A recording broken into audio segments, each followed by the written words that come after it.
We're not laughing at the United States today. We're laughing at England.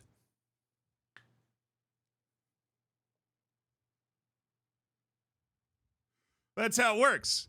We're laughing at England because the United States definitely did not lose to Trinidad and Tobago away. So we're laughing at England.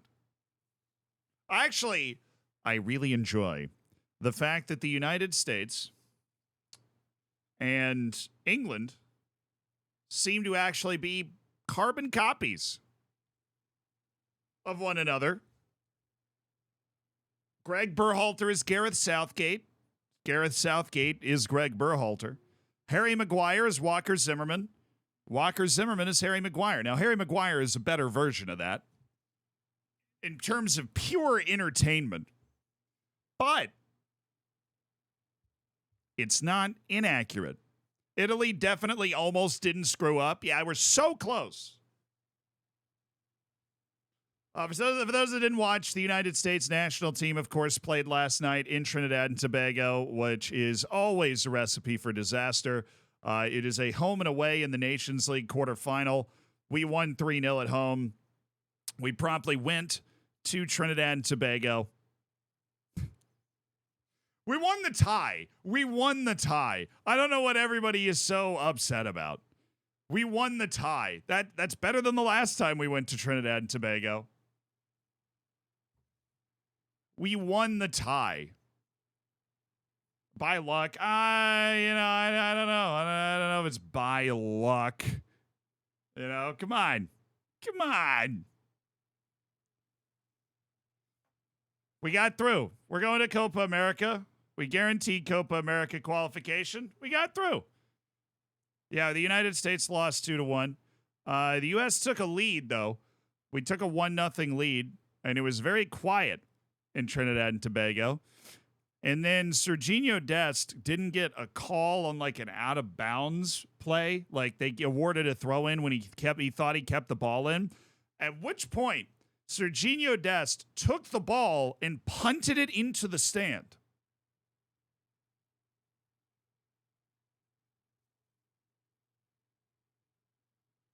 I don't know. I don't get it. He took the ball, punted it into the stand, and then he did he got a yellow card for that. And then he did something else. I can't remember if it was he like shushed the ref or he like waved him off, but like in a particularly petulant way. Blue kisses. That was it. So the ref, he takes the ball, punts it into the stand. We're up 4-0 on aggregate against Trinidad and Tobago. And then like he punts the ball into the stand. Guy gives him a yellow card, and Des just goes. And then he gives him a second yellow, and he's off.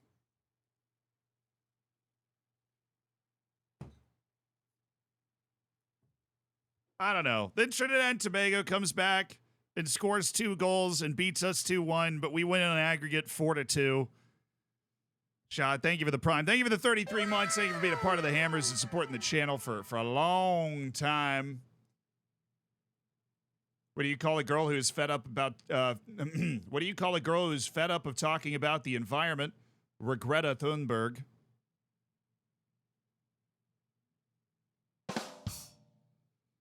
Well played.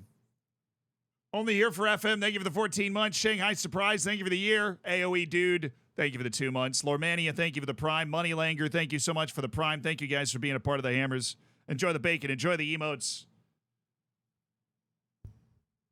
I appreciate you supporting the channel, my dudes. Who cares if he was mad? Dude, this is CONCACAF. You get kicked out all the time. That foul, no call was not even noticeable. The U.S. was getting fouled a lot, but like that's going to happen. It's a CONCACAF away day. Caro, thank you for the 4 months. Ace Cav, thank you so much for converting to the tier 1 there, dude. I appreciate you. Would love to see us at Copa America. Well, hey, look, I mean, Trinidad and Tobago now has the opportunity to make Copa America through the qualifying thing. That's the way we understand it now. They've got the qualifying like play-in tournament. There will be 6 CONCACAF nations in there. The 4 that get to the semifinals, the Nations League, and then 2 more. Now, thank you for the 4 months, dude. Zealand the Legend. Love you, dude. Appreciate it. That guy, Waldo, thank you for the 20 months. Did you hear about the guy who made the windowsill? What a ledge, dude. Oh, righteous. That was what I was looking for.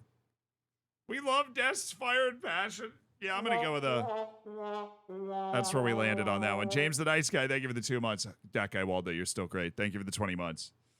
Oh, yeah. So what did I don't even remember what I put in the title today. LOL England? Yeah. Low-hanging fruit on that one. They'd already qualified. North Macedonia away days. They've gotten teams before. You know what's wild is how few people are in Northern Macedonia. Like, wild. You ever look it up? Because I do. It's like 1 million. You just figure, you figure every country in Europe, you got at least a couple million people there, unless it's like Liechtenstein. Nope. North Macedonia is doing all this with like 1 million dudes. Very sparsely populated country. Not big either. So that's a combination. The match was not without a stake. How many points you can determine seeding in your Euros group. Yeah, but England's pot 1. Of course, England's pot 1. England's pot 1. England's pot 1 for the Euros draw. After Iceland, stuff like that barely registers. Well, I think what Iceland proves is that I and probably a lot of other people talk about population size too much. It's about the development, the coaching, the opportunity you provide to the players. Yeah. Iceland proved that.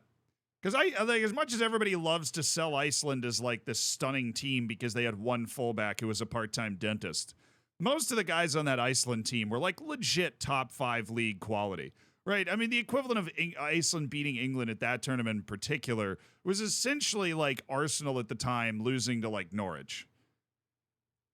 It wasn't like, wow, this wasn't San Marino beating England here, right? It was those guys, and this is common misconceptions. Zealand is here to smash them. This is the same as Greece winning the Euros. Everybody looks at Greece winning the Euros and they're like, how could that happen? Which is a fair reaction because usually Greece wouldn't be that team. But the Greek team that won the Euros was in the top 5 of every team at the Euros for players in the Champions League. Granted, this is also like Olympiacos made the Champions League group stage, which helped, but it's not like that team was Olympiacos United either. Greece was top 5 out of the entire Euros for players that were playing in the Champions League that season. So while they were an underdog, they were not like, it's not like Greece now winning it, which would literally be stunning. It'd be more surprising than Iceland winning it with the team that they had. Because Greece now just is completely falling apart. But they are in the playoff and they have a chance to get back to the Euros show. Greece should be way better than what they should, though. I mean, it's really hard to, say stuff like that. Because people assume the Netherlands is going to be great. But if you want to base it off of like, well, who should be great? It's like France, Germany, England, Italy, Spain. Portugal, Netherlands, Belgium. It's not like there's a ton of people, relatively. There's more people in the Netherlands than there are in Portugal. Everybody just assumes Portugal's supposed to be great. So it's complex. It's about coaching and opportunities provided to young players and development and all that stuff. Every fan of each of those countries being like, we suck. I don't know, man. Like, we're the best team in our continent, and you guys smacked us 3-0 at the World Cup. So, relativity here, right? Forrester, thank you for the 31 months, man. That's all, I enjoy talking about this stuff. I hope Iceland Iceland should probably be in the playoff again. It'd be fun to get them back into the Euros. He means Canada's the best team of the continent. Canada did beat us twice in World Cup qualifying, but we also, we own the Nations League. So come get us. Yeah, World Cup qualifying is insane right now. And it got even weirder today.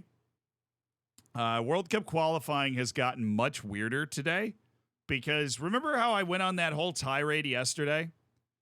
We went on a pretty significant tirade yesterday. You probably remember it. We talked about how Nigeria was bad.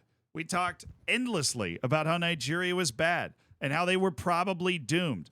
Well, maybe Lesotho's just good. Did we ever stop to consider the alternate possibility that Lesotho, out of absolutely nowhere, has come up with a national team that is, like, competitive? Mirsky, thank you for the year. I appreciate it. Because Lesotho showed up and drew Benin. Now, Benin is a pot 3 team in World Cup qualifying. They have dudes that play in Europe. They are good. But that was not even the most surprising thing that happened in Nigeria's group. Because this was.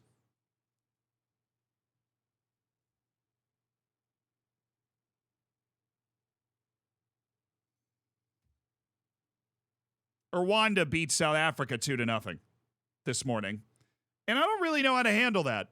Because all you have here is you've got South Africa looking at a group where Nigeria got 2 points from Zimbabwe and Lesotho and promptly loses away to Rwanda 2-0. So this group is like hilariously upside down. Rwanda's in first. Because Rwanda has drawn Zimbabwe and beaten South Africa while not conceding in the first 2 matches. Nigeria, despite its terrible performances, is in third, and Benin is in last because they're like the only people that have lost a game outside of South Africa. Match fix? I mean, I don't think it's match fixing. I think it's just weird. I think there is no continent that has more complicated and uniquely challenging qualifiers than Africa. There is a ton of travel, and the away days are insane.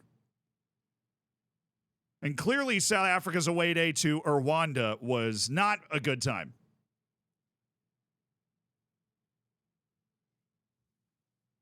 South Africa lost to a hotel. Mudded.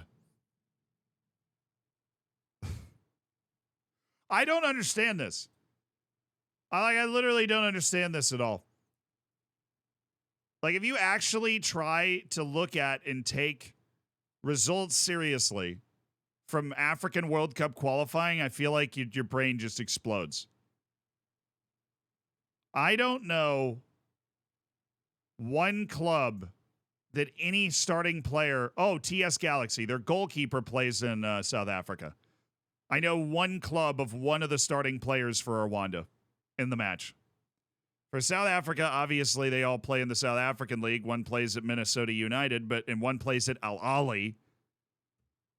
One plays in Cyprus at Aris Limassol. But, like, I know those clubs. Not to mention, South Africa was that close to the World Cup last time. That close. And you know who wasn't? Rwanda or Lesotho.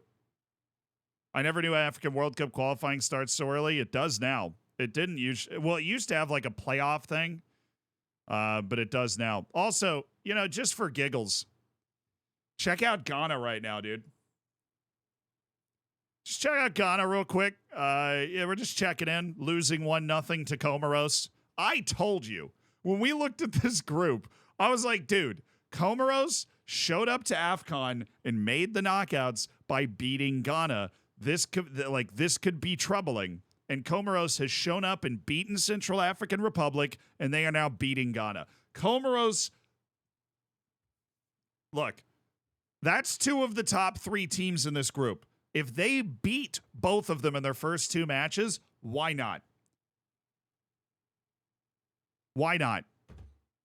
Why not Comoros to the World Cup? Seriously. JCRs, thank you for the 31 months. I appreciate you being a part of the Hammers. Enjoy the bacon. Enjoy the emotes. Who and what is Comoros? It's an island off the east coast of Africa. It's like north of Madagascar. Comoros made the knockouts at the AFCON despite the fact that like 2 years ago they were 150-something in the world. So they have this new coach. I don't remember his name, but he's this like bald guy. This guy. Oh. Okay, he didn't even pop up there. Head coach Eunice Zerdi. Oh my goodness, it's not the same guy.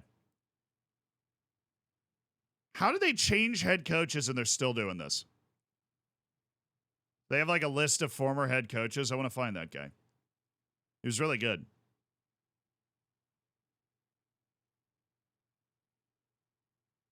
Nope. Okay. Never mind. They have a new head coach. It just doesn't matter because Comoros is apparently good. Cheers, thank you for the prime. No, that was not the guy. They had like he looked very different than that guy. He was the coach at the AFCON. I'm guessing he got a job off the back of it. But basically what they were talking about in the broadcasts of AFCON was that this guy had basically leaned into the Comoros community abroad, basically. And they had, similar to what El Salvador did in CONCACAF, kind of overnight they had become a competitive team just because they, put together guys that could play for them. And so, thoughts on the Des red card? We talked about it earlier. It makes, well, actually, no, I didn't provide my thoughts on it, so I'll come back to it in a second. But Comoros, if you can win against Ghana and Central African Republic, the only other good team in this group is Mali. And you got to finish in the top 2 to have a chance to go to the World Cup. If Comoros literally knocks Mali out of the world, or knocks Ghana out of the World Cup, because they would have to knock out Mali or Ghana. I mean, it might be one of the craziest things we've seen in a long time in World Cup qualifying. Because they're still, what are they in the world? We're not going to get that here. Like Comoros national team world ranking. 132nd. Easy. Oh, no. They're 128th. They just passed Niger. Nice. They're behind Libya. And they're doing that. Oh, mercy. Senegal's drawing Togo at halftime, but they'll probably be fine. Some matches still going on. Libya and Cameroon are at halftime, which is a big surprise. Libya's not very good and hasn't been very good for a while. Their starting striker was playing in like the Irish League a couple years ago. The manager at AFCON was Amir Abdu. Thank you. Amir Abdu, he was a tremendous manager that got them to battle into the AFCON knockouts. It was really cool to see. Eyeballing the Comoros team, they're mostly playing in the Comoros Premier League, though. Well, I mean, look, in the second division of South Africa, we had one of those guys on our team. Remember, it was Nasser Khamed. Nasser Khamed has 31 caps for Comoros a year into the save. Right, I played for LB Châteauroux and Nîmes Olympique, but they've come to Africa and they've continued to play in the African leagues, and it's working out. If we look at let's look at the lineup for both teams. Like, you have on the Ghana side, Andre Ayew, Jordan Ayew, Iñaki Williams.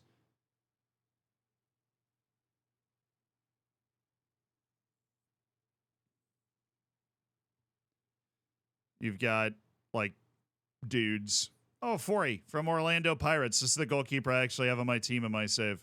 Like, this guy plays at Dunkirk, Esbjerg, Sparta Rotterdam, Troyes, Hertha Berlin. Don't count Ajaxu. Don't count Comoros out, man. They're trying to get themselves the World Cup. I'm digging it. I am digging it. I'm digging it. But, oh my goodness, man. That group might be my favorite group in qualifying. That group is my favorite group in World Cup qualifying, is Group C. What in... Do you know how much money you would have made if you bet just Rwanda beating South Africa? Let alone the way that table looks now. Like, this table looks pretty normal. Feel bad for the Gambia, obviously. Guinea's kind of slipping, but they lost to Botswana. Yikes, Guinea's slipping a lot. Equatorial Guinea and Tunisia. What is this? Oh, Africa, you always deliver. I never know what's going... Bro, Sudan, are you serious? That's a good set of results. They beat DR Congo and drew Togo. It's got Sudan in second place. I'm excited, dude. Oh, this is... Sudan's sneaking up here. DR Congo and Togo both would have expected to win that match against Sudan. Maybe Sudan's figured something out here. Obviously, they still haven't played Senegal. Long, long way to go. Like 2 years to go in this qualifying group, but oh my goodness. Then there's Asia, dude. Asia was less crazy. Asia was less crazy. Dominant, thank you for the prime. Thank you for the 5 months. Cole, thank you for the prime. Sudan versus South Sudan's going to be wild, but I want to do something with you guys. I don't know if you've seen this video. It's Harry Kane creating his perfect striker. I want to create mine. You guys see if you agree or not. Cole, thank you for the prime. I'm going to create my perfect striker. So they've got 8 categories: movement, speed, heading, finishing, strength, dribbling, link up play, work rate. Those are the 8 categories. And he was allowed to list himself. He listed himself for finishing, but I have a different answer for finishing. Okay. The first question though is movement. Now, I've got a very off the beaten path answer to this question for movement.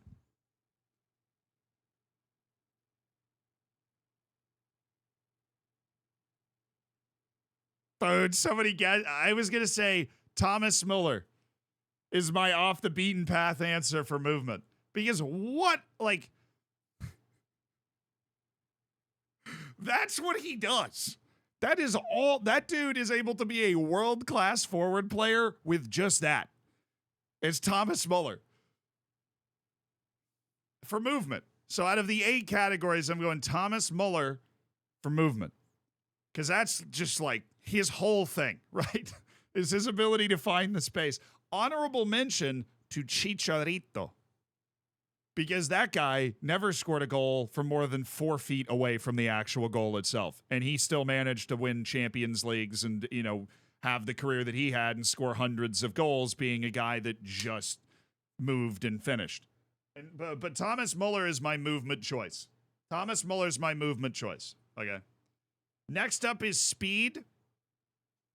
That's where I'm putting Kylian Mbappe. Speed is where I'm putting Kylian Mbappe. Kylian's right there. Mboop. So we've got Thomas Muller as movement. Let's see if I can get like a notes app going. That's not what I meant to do. Okay. I literally hit enter right as notepad disappeared. All right. Movement. Thomas Muller. Speed. Kylian Mboop. Kylian Mboop as my speed choice. Heading.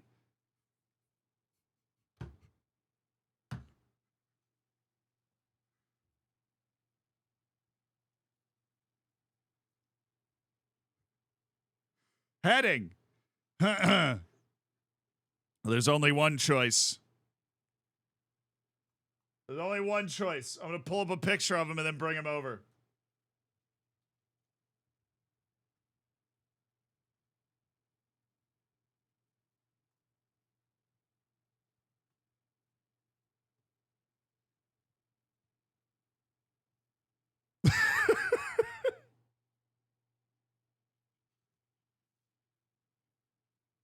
No, he's not my actual choice. I just wanted to cheese it. All right. I actually don't know my choice for this. I just knew it'd be funny. So this is with forwards. So you can't say if it was anybody, I'd say Sergio Ramos, because I think he's like one of the best. Not one of. I think he's probably the best header of a ball I've ever seen. But if it's got to be forwards, and we've got Thomas Muller for movement, Kylian Mbappe for speed. Who's heading? The heading on our ideal forward. It's a tough question. I'm actually going to go Ronaldo. Cristiano Ronaldo. I'm going to go Cristiano Ronaldo. I'm going Cristiano Ronaldo. The elevation. I mean, obviously, there's that one famous play that I'm sure everybody's thinking of where he just floats to the back post and, Cristiano Ronaldo's elevation when it comes to heading the ball, to win headers when it matters, is great. But I think you can go a lot of directions with that. I actually like, somebody said Tim Cahill. I actually like that too. That dude was a missile. right? Crouch is what Harry Kane said, Peter Crouch, but I think that's almost like, well, he's just tall. But I guess that does kind of factor in. Finishing, I have had one answer from the moment I saw this quiz. One answer. Robin Van Persie. Those first touch finishes, man. Those first touch finishes that Robin Van Persie produced throughout his career, the clean ball striking ability towards the goal, the ability to catch goalkeepers off guard because he could always take it first time. He could always take it first time. Always. Honorable mention to an Erling Haaland, who I did consider for this because he's obviously a special finisher as well. So then we've got strength, which my first idea was Adebayo Akinfenwa, of course. But I feel like we want to keep it at guys that played in a top league somewhere, right? Now, Harry Kane, who is, of course, the guy that is doing this, actually says Drogba. He says Drogba. Terrell TK, love that. Now, who I am going to say for I was thinking about Ronaldo Nazario for strength. I don't think that works. I don't want to do Lukaku. I don't want Lukaku on my. I don't want him to poison the rest of the group. You know.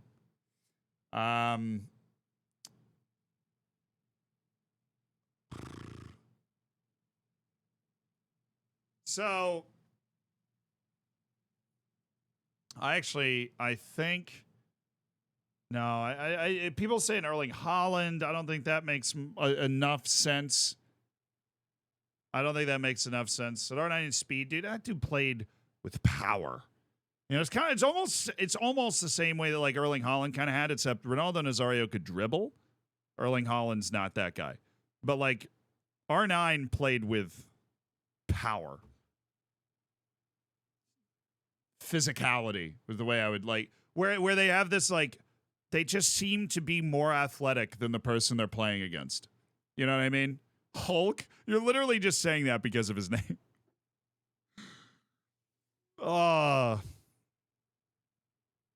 So whose strength do we want in our ideal striker? We've got movement, Thomas Muller.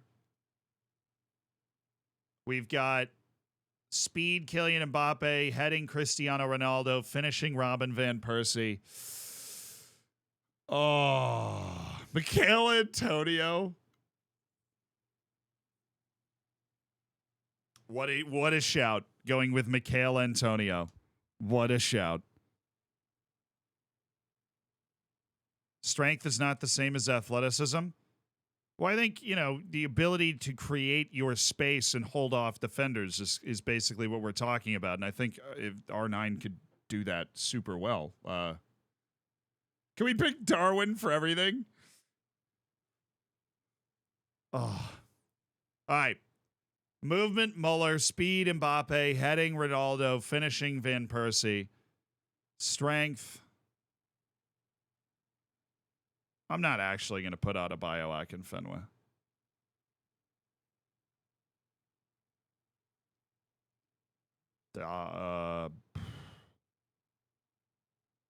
Onuachu's just tall. I saw somebody shout Onuachu.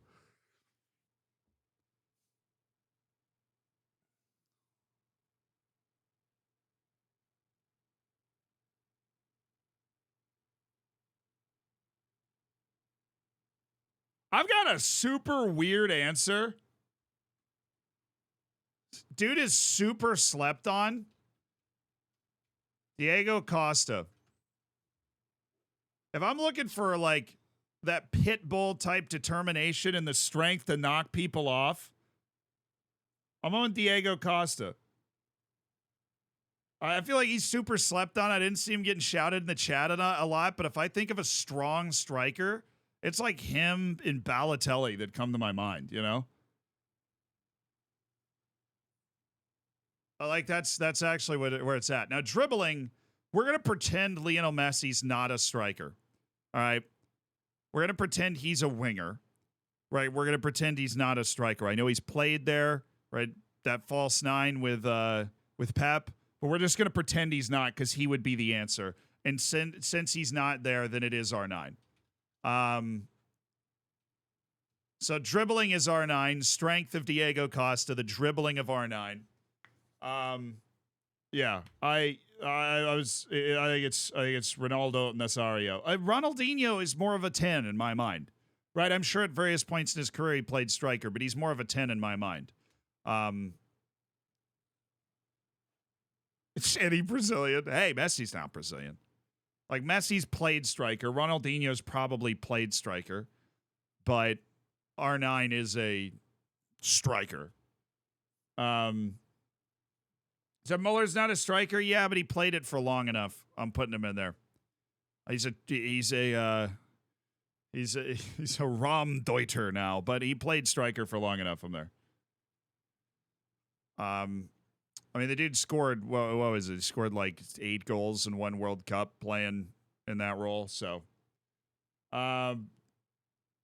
Thomas Muller played striker more than Ronaldinho. Yes, I believe so. Link up play.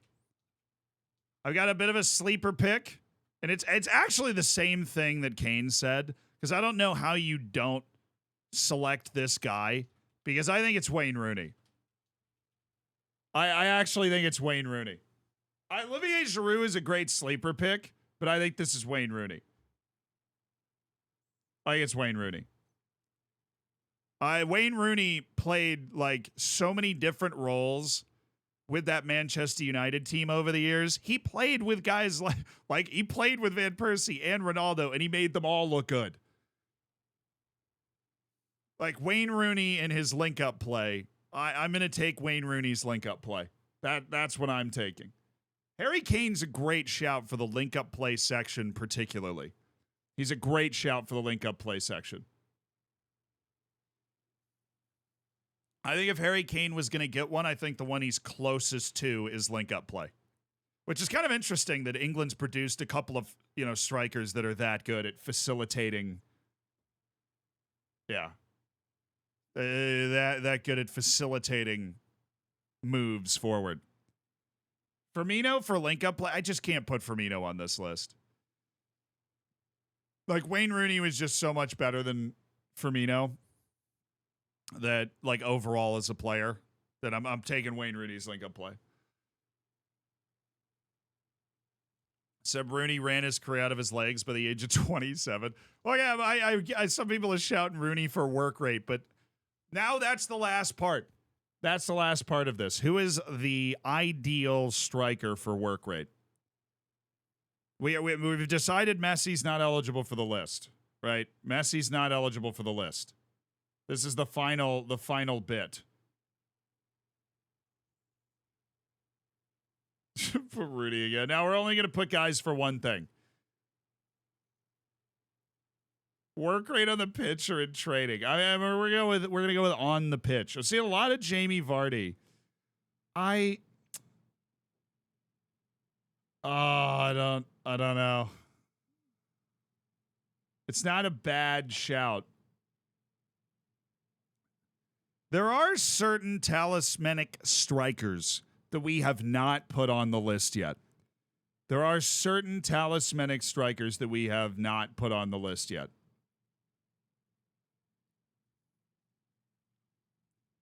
One of them is Luis Suarez. I thought about him for movement. I thought about him for finishing. But Luis Suarez has not ended up on the list yet.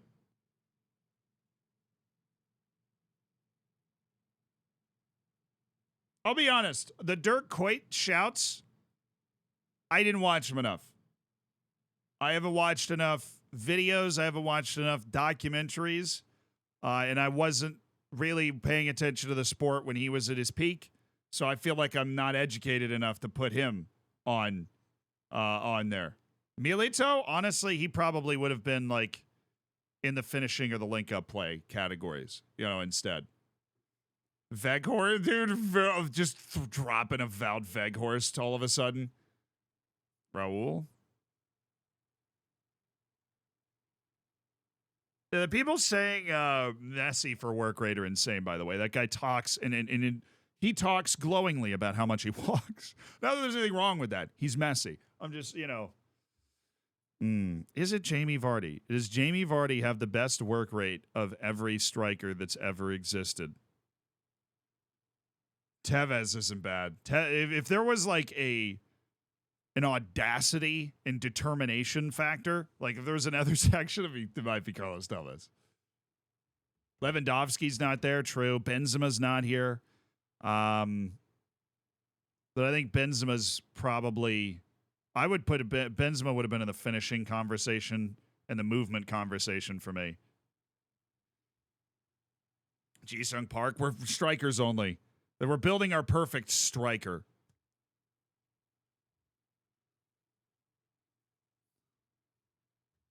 Who did he put for work rate? Who did he put for work rate? He put movement, Edinson, Cavani, speed, Ronaldo, crouches heading, himself at finishing, Drogba at strength. Didier Drogba is somebody we don't have. Dribbling, he put Mbappe. He put Wayne Rooney at link-up play. Oh, yeah, he put Jude Bellingham. What is that answer, bro?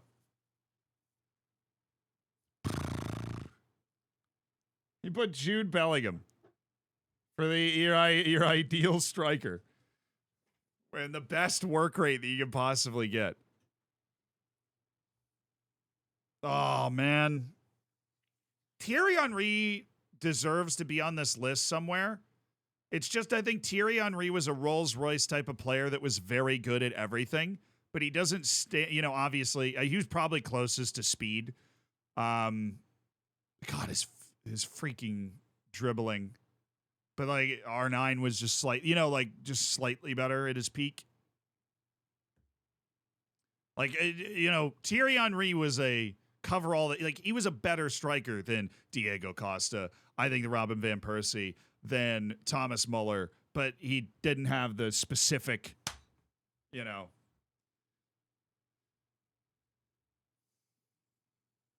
Okay, so work rate. We've got to settle on, and it's not going to be Jude Bellingham. We've got to settle on who we're going to put in work rate.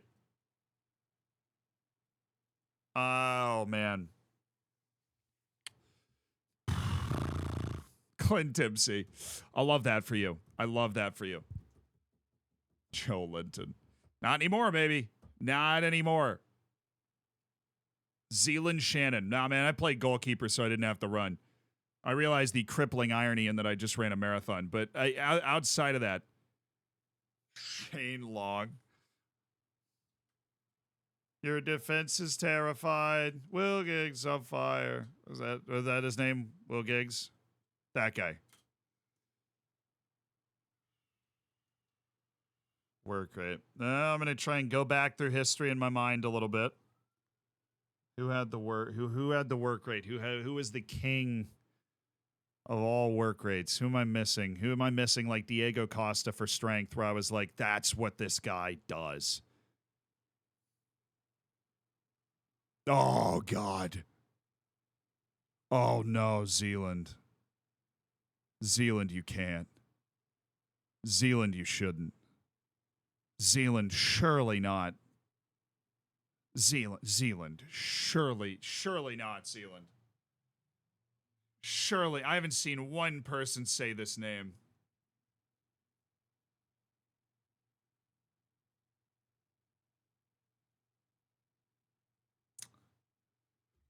Oh, God.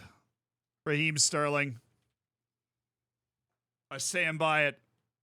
Raheem Sterling, the dude never stops running. And if we're going off the pure work rate, I think my ideal striker, I'm putting Raheem Sterling in the work rate category. Look, I'm not picking him for anything else. The dude is at best an inconsistent finisher, right? There are many better strikers in the history of the game than Raheem Sterling. But if we're going off the work rate, yeah, I'm going to go with Raheem Sterling.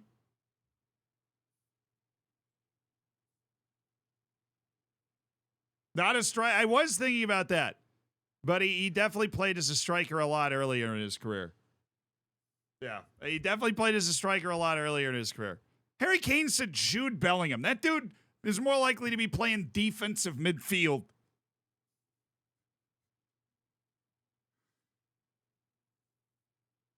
Da-da-da-da-da. All right, movement, Thomas Muller. Speed, Kylian Mbappe.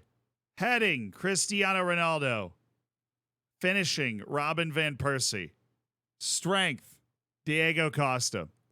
Dribbling, R9. Link-up play, Wayne Rooney. You need to put Messi if you're saying Sterling. I don't know. Doesn't Transfermarkt keep track of how often a player plays in a position?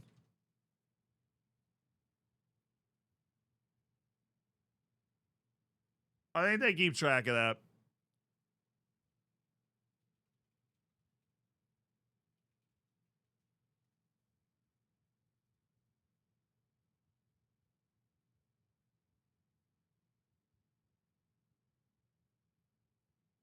I don't know where it would be, though. See, other position. I mean, I guess I would say that with Messi, too. So that does. We have to figure out if he meets our criteria.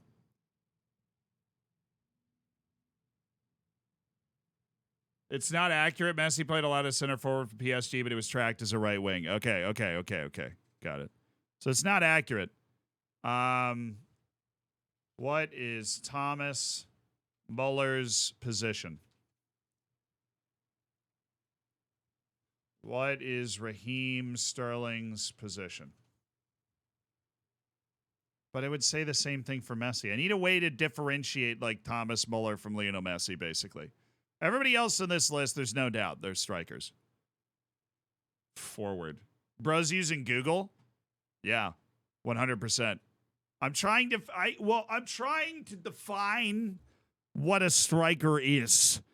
Man, this is granular. This matters, okay? So that I can figure it out. Use ChatGPT. 5head. Use FM. All right. Oh, he was looking smug. Let's go to the everyone's save file. We should be able to see everyone.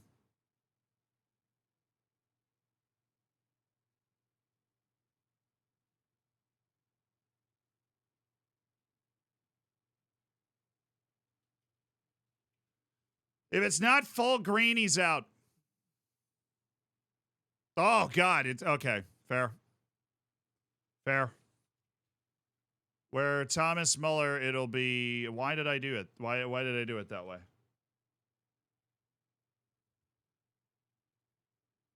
Yeah, okay. Fair. Sterling's out. We're back to where we started on work rate. Fair play. All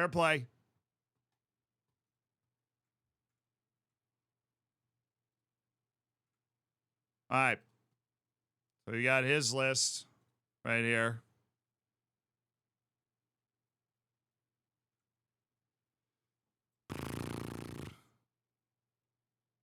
Sir, well, that's actually an interesting idea.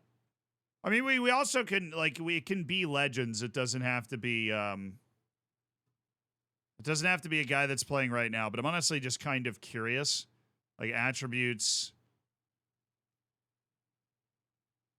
physical. No, dude, it's mental. How long have I played this game? Work rate. Any strikers at 20? Shea Campbell. Mason Mount. Joe Linton, bro.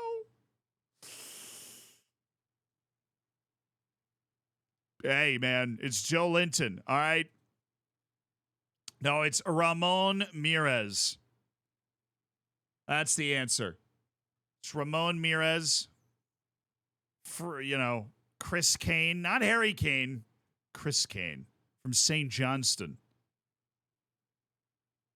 Now, Ollie Watkins only has 19 work rate. No chance. So we got to, obviously, I don't think there's a striker that is playing now in their prime that is this guy. Dude, Leonard Maloney has 19 work rate. Wow. I did not know that. He's an American national team guy. I did not know that he had 19 work rate. Okay. 100%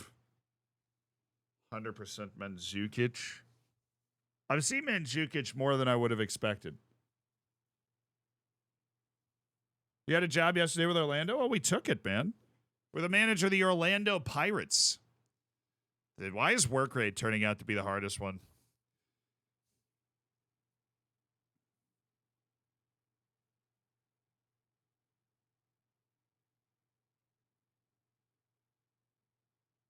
Richarlison. I'm just kidding.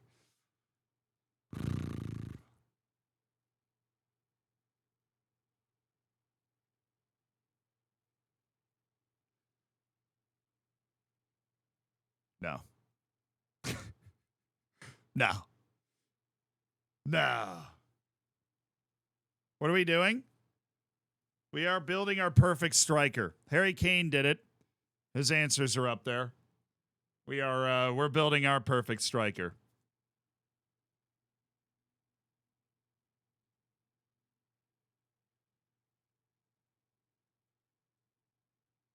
Obviously, Balotelli. Nice.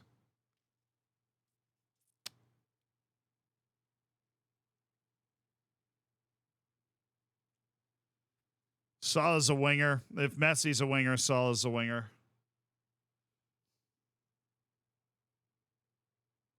I think we're overcomplicating this. I think it's Jamie Vardy. I think we're overcomplicating this. I think we just put Jamie Vardy. I think that if there's one thing that makes him special, it's that and his finishing. I think we don't overcomplicate this. I think the answer is Jamie Vardy. That's what a lot of people were shouting, obviously, at the beginning. And in the fact that after this prolonged amount of time, can't find like a guy that plays striker predominantly that I'm like has a better work rate than him, then we're gonna go with Vardy. Ah, my eye.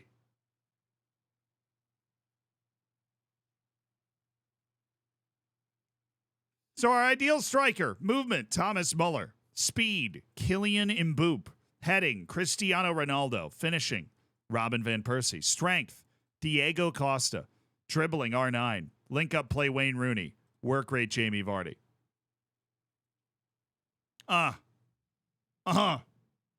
Easy.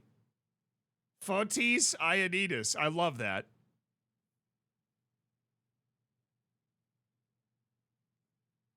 Suarez, one of the top assisters in history, not in link-up play. He's underrated in that aspect, but I think it's also like when you play with Lionel Messi for that long, I get a few assists. You know, I'm not saying he's not obviously a very talented link-up player, but your numbers get a little inflated when you play with like the best player ever. You're building the I'm not like other girls striker. Harry Kane said Jude Bellingham for work rate, Edinson Cavani for movement, and Peter Crouch for heading. Not that any of those are like way off, but that is definitely a I'm not like other girls striker list from Harry Kane there. All right. Definitely a not like other girls striker list. Now, one thing we didn't talk about yesterday that I definitely wanted to talk about was Gavi's injury. I feel terrible for him. And now if you put together, I think I saved this somewhere. If you put together like your injury 11, like your ACL injury 11, this is what it looks like. You have Neymar, Breel Mbolo, Yeremy Pino, Ivan Perisic, Imi Buendia, Gavi, Mings, Militao, Fofana, Urian Timber with Thibaut Courtois in goal. Yeah, it's a European side in the Prem. That's so sad, and it sucks. And I have no idea how they're going to fix this, dude. You should see the women's side. Fair. The science for a long time has been trying to figure out why women tear their ACLs more than men, and they literally can't figure it out, which is something that fascinates me so much. It might just be this giant, long-running statistical anomaly. That, or they just can't figure it out. It's really wild. Like if you look it up and read articles about it, they're like, yeah, we have no idea. The injury rates are higher in ACLs in women compared to men. But we don't know why. It's a bug. Yeah, they'll fix it in a patch. Football Manager will fix it in a patch. It's a bug, bro. It's a bug. They'll fix it in a patch.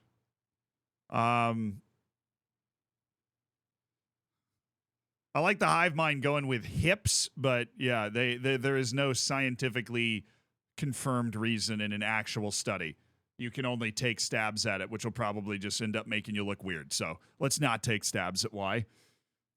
Let's let the people that went to school way longer than we did figure that out. I have no idea what the solution to this problem is, though. Because this, I think, is emblematic of the fact that these guys play 80,000 games in a season. And everybody seems to know that's not good. But there's no, like, U.S. sports has a lot of problems. Like, American sports has a lot of problems. And obviously, the solution is less matches. Right? The solution is less matches.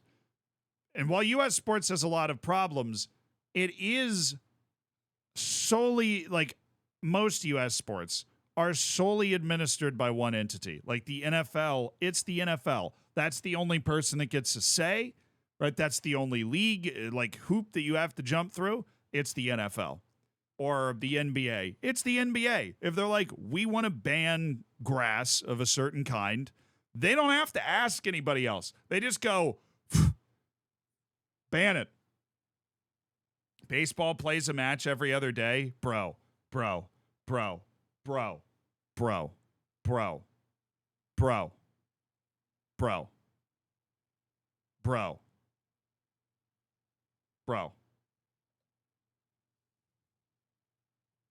Not that there's anything wrong with the comparison, right? Because if you look at it from the outside, like, they play every day. They don't even play every other day. Baseball is a daily sport. You play every day. And you can do that because you're not running for 90 minutes. Ask a catcher if a baseball is not high impact. Well, they rotate the catchers. And they rotate the pitchers.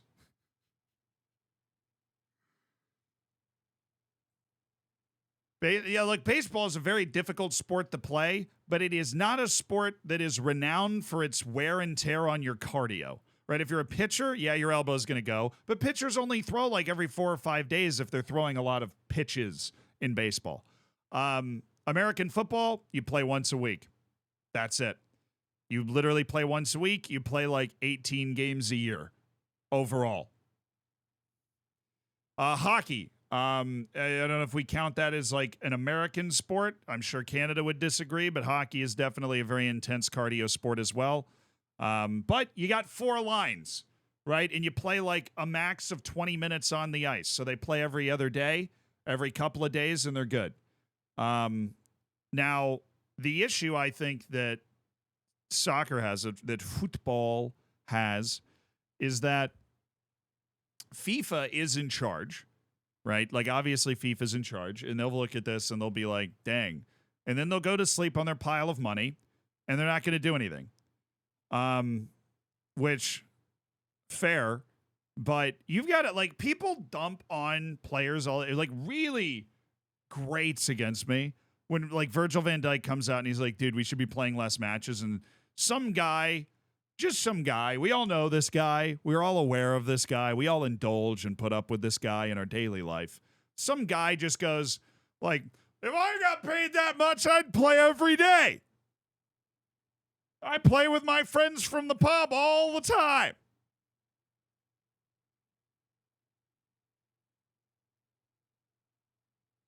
And you're like, dude, yeah, you're not marking Erling Haaland for 90 minutes. Right? If you want to go mark Erling Haaland for 90 minutes on your 2 bad knees after 6 pints, then be my guest. It'd be one of the funniest things I've ever seen. But if you want to tell me that you can go mark Erling Haaland or the other freak athletes that are playing this sport at the top level for 90 minutes, like, here's another thing too. There's more games now, and the game is so much harder now.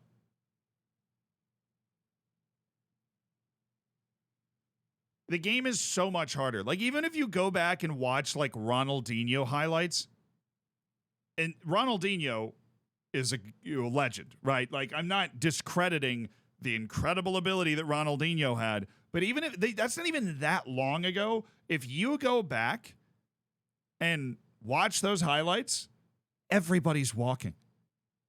Like, I'm watching the David Beckham documentary, and he receives the ball and turns, and everybody's like, eh. And I'm like, dude,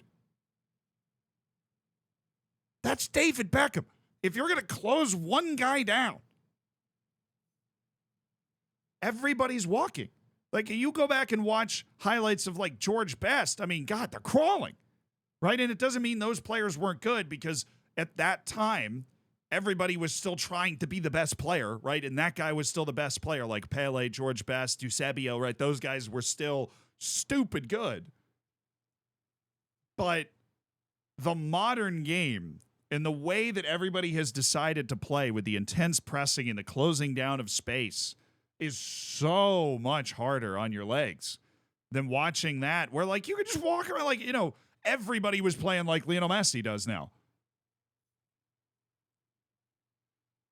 The Gegenpress.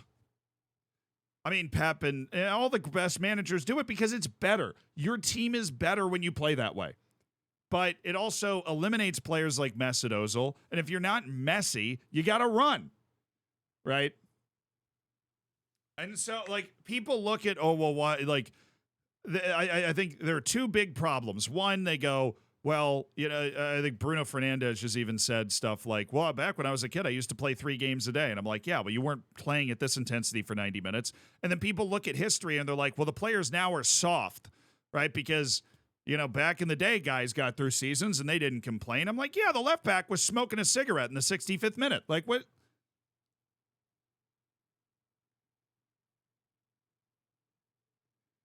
Like, I think it's unfair to say that the game's gone soft. Like, when it comes to the physical part of it.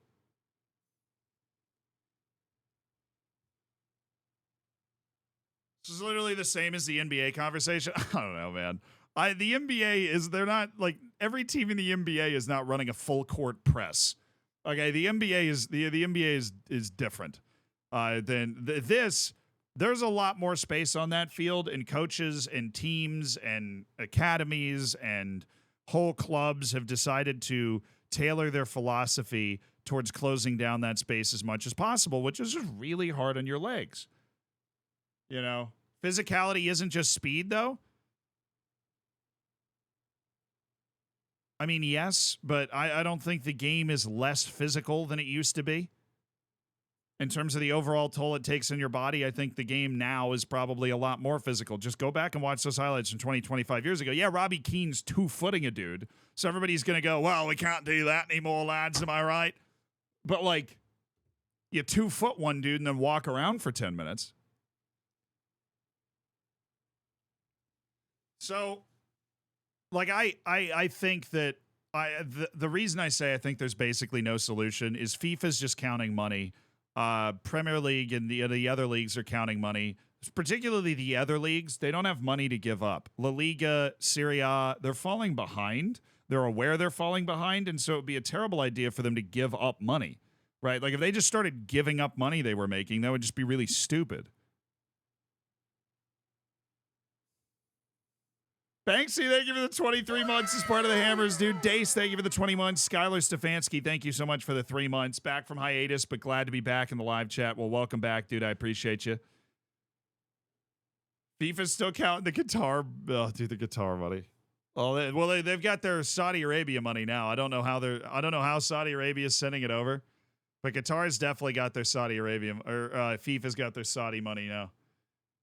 The way they jigged that up so Saudi Arabia could get the World Cup, man. I better enjoy the 2026 World Cup, because even if I want to go to the 2034 World Cup, I'm not going to be able to go. I'm going to say so many things about that World Cup. Skipper, thank you for the 10 months. Hope you're doing well, man. I appreciate it. FIFA has 3 takers of raw crude just sitting in the Mediterranean right now. I love that for them.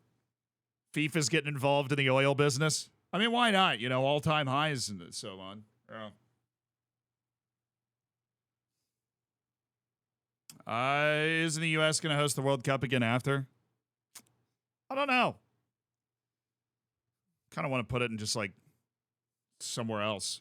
I would love to host it for a third time, but no other country has submitted to host the World Cup instead of Saudi Arabia. All right, let me break that open for you. Okay, so here's how this works. All right, in 2030, FIFA looked at like a globe, and they gave it a twirl, and they were like, all right, let's just play the World Cup here. And they pointed at the globe. And so what FIFA did, right, and I think this was almost too obvious, is they looked at it and they went, and Saudi Arabia got in touch with them, right, at one of those bougie brunches, one of those brunches where, you know, Infantino stands up and he goes, today I am Saudi, right, like one of those. And they went, hey, man, we want to host a World Cup. I know we basically just hosted a World Cup because Qatar is like an appendage that's attached to us, but we want to host our own World Cup. And Gianni was like, cool. Sounds great. How much money you got, but also nice. And so they're like, how can we make that happen and not have to have an actual selection process? So that people will be like, oh, there was no choice. We're going to give it to Saudi Arabia. Well, how about in 2030, we put the World Cup on 3 different continents? Now, what does that mean? Right? The World Cup is going to be in South America, Paraguay, Uruguay, whatever they said. They're going to play like one match in like 4 different countries. And of course, if you're one of those countries, you're like, shoot, we get to host World Cup matches. Why would we say no? They're also going to play it in Morocco and the Iberian Peninsula, which is, of course, in Europe, Spain, Portugal. Andorra, maybe, one match? No. Now, that's 2 more continents. That's 2 more. So what do we have? We've got Asia, and that's it. Now, why is that the case? Well, it's because the rule that FIFA has, which, of course, they could change, but they won't because, you know, rules are rules. FIFA follows the rules. The rule is that if your federation hosts the World Cup,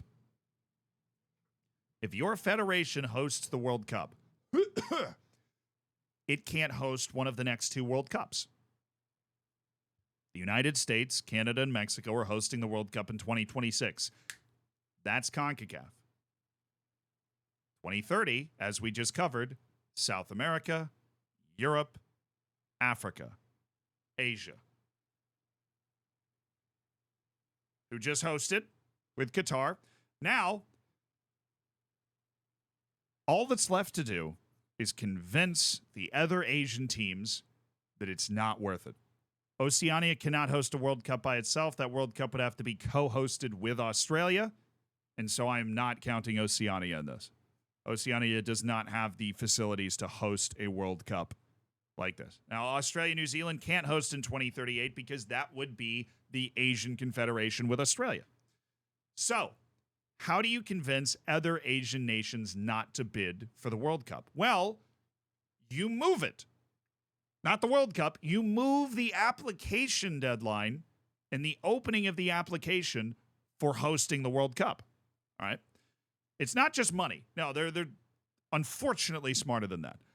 And so what they do is when they just randomly announce that they're going to open the bidding for the 2034 World Cup 2 years early. And on the same day, this is according to Yahoo Sports, on the same freaking day, Saudi Arabia submitted its complete plan for hosting the World Cup. I think it was 3 years. A couple of years early. So Australia, which was thinking about it, just hosted the Women's World Cup, has the facilities along with New Zealand to host a World Cup, looks at that and goes, never mind. Also, Indonesia, Malaysia, they were thinking about hosting, and they looked at that and they went, never mind.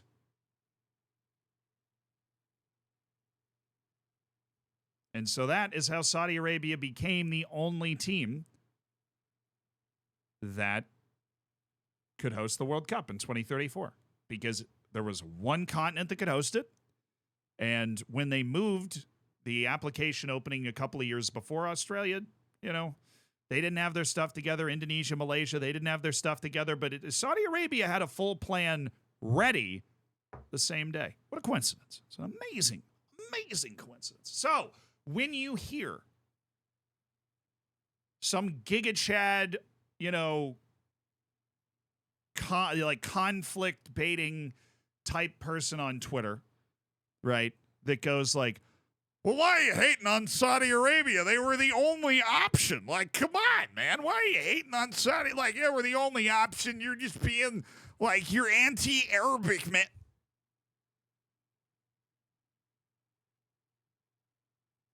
Just tell them what I just told you. Just tell them what I just told you. Are there Saudi defenders out there? Bro, have you ever been on the internet, Sam? I mean, I know you're like, you know, you've been around a long time in the chat. You know, I love you. But absolutely.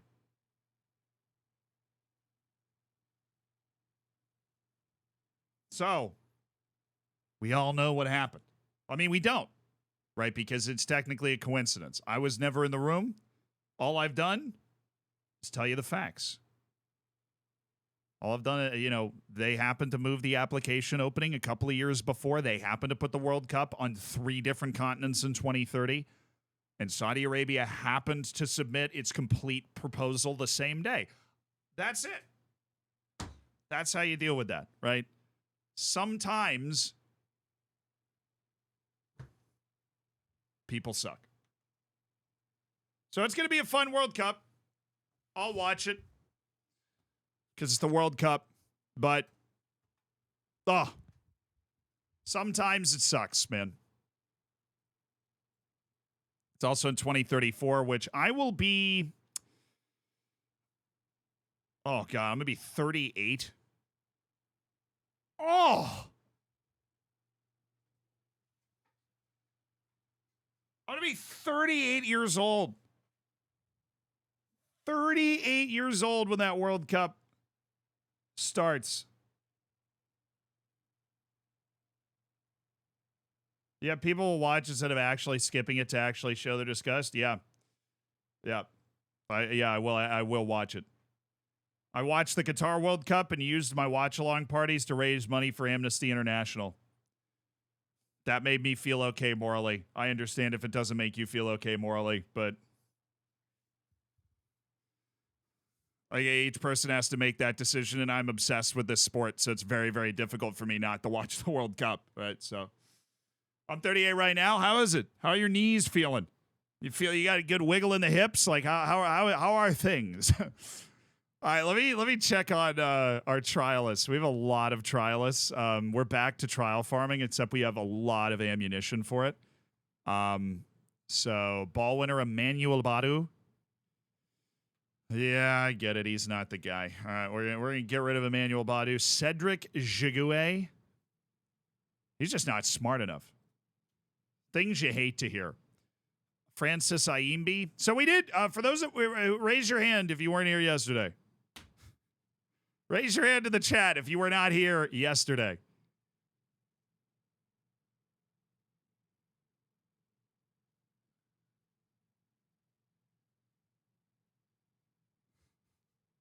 We got a new job. The season ended. I do. I just didn't want to say the sentence. I remember talking to your wife. But Sam, I do appreciate the 31 months, dude. So we got a new team. We are the manager of the Orlando Pirates. We expect the top 2 finish in the top league of South Africa, and, you know, we're a big deal now. So I still play football in regional division in Portugal at 38. Dude, I wish there were, like, divisions like that in the U.S. I would love to get involved in stuff like that. I'm just going to move to England so I can play non-league football. Lads and such. Tariq Katab. Jordanian center back Tariq Katab. Shout out to the Jordanian national team for giving us giving us a lad, but that's that. Tasevsky. Okay, we got to wait. Erasmus Peetson. Loan's already been terminated, or trial's already been terminated. Fair play, man. Anybody else that's sitting on 2 stars? Aten Kosi Lala, 26-year-old South Africa. How does this dude have 5 caps for the South African national team? That's my question. And Lesego Sabetla. Very, very... It's got holes in this game. Okay. I think we're looking all right. Just had to get rid of a couple of the trialists, but I think that we'll find the guys we want. We're bouncing around all the national teams trying to find guys that are good enough. We had I'm going to customize the current view, go to scouting ability. We'll move that up. We'll bring our ability over. Toss that in there if we know it.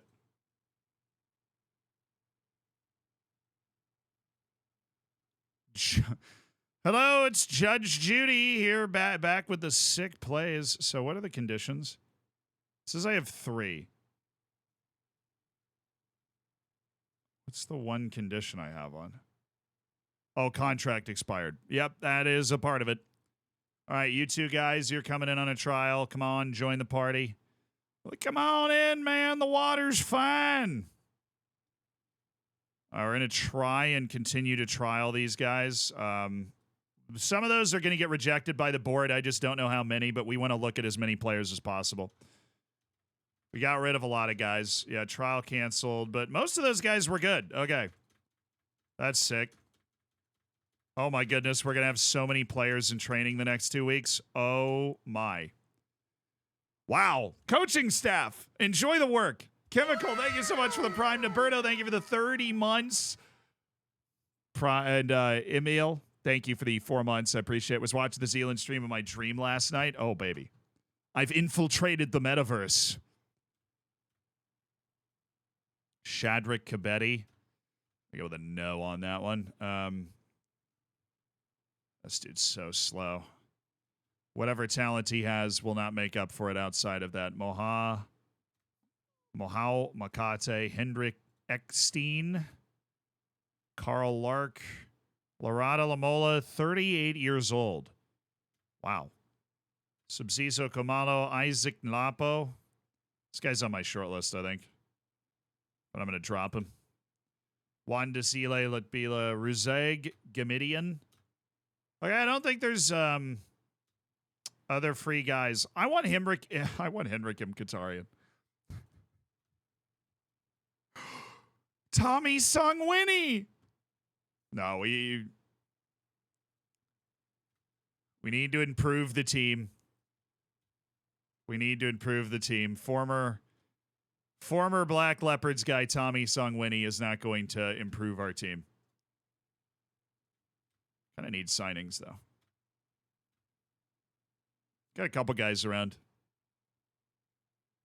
Ballers, Tertius Malepe. And he hate big matches. That's why he doesn't like big matches. Sipa Mpule. Kanisa Mayo. Yeah, everybody else on the short list. All right.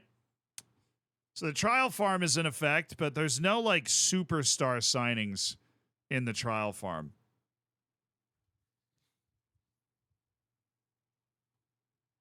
Abianale. Okay, this guy's terrible. We've already terminated his trial, though, so I don't really need to go through and do that. I just need to advance a couple days because we might have some star players that come clear for us. Is this the Black Leopard sim? Yes, it is. Except we're not with the Black Leopards anymore. Davey, thank you for the 26 months, also known as D's. Can't imagine what the second part of that is. Thank you for the tier 1. Skipper, thank you for the 10 months. Miss Aroli, thank you so much for the Prime. Anonymous gifted something, dude. Somebody's gifted us something. God's Power Tower. What's up? All right, so the point of these trials is for us to scout up these players so that we can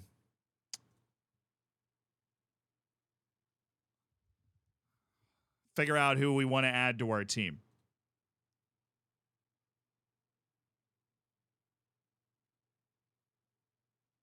I should have a lot of guys in my scouting center, like recommended signings.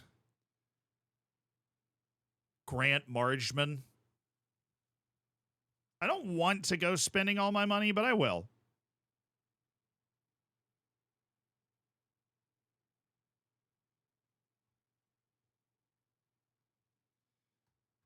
I will if I need to. Wait, did Cameroon lose or did they draw?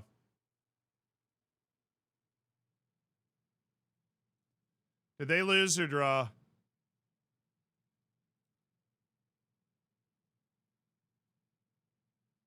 No, they're drawing. So Cameroon is drawing Libya. Wow, it's over. It's literally over. Comoros just beat Ghana. Comoros has 6 points from 2 matches. African World Cup qualifying is off to such a weird start, I'm almost uncomfortable. Togo just drew Senegal, too. Comoros has now beaten Ghana, and they also beat Central African Republic, who's a decent team. And they are top of their group with 6 points. That is absolutely unbelievable. The Womaros, that's gorgeous. W's, Comoros, W's. Ghana lost 4-0 to the U.S. They're woeful. Hey, they had a good World Cup, though. I was trying to get on the Ghana's bad train for a while. But then they showed up to the World Cup and they were actually good, which was wild and a little unsettling. Because Ghana, fell backwards into the World Cup. Ghana really fell backwards into the World Cup. Goodman Masele wants to talk about moving to a bigger club. We're already selling Bendile Shandu to get our club atmosphere back. Because we had really good club atmosphere and then it got torpedoed. Goodman Masele wants to leave. I'm going to see if I can get him. There might be a dialogue option where I can be like, I think I've achieved all I can here. I want to leave. I can be like, hey, do you want to stick around here? What would it take to keep you here? There's nothing you can offer that will change my mind. My heart is set on leaving, and that's not going to change.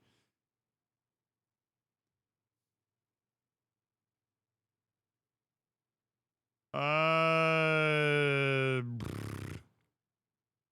can tell him he can leave on a free once his contract is done. Or a fee matching evaluation. Let's pick a number. Oh my goodness, 850,000, utterly offensive. $750,000 transfer offer for Goodman Masele. We will sell him. I don't need too many angry people in my team, but I do like Goodman Masele. I think he's a very good player, so I will try to keep him around and on this team for as long as I can.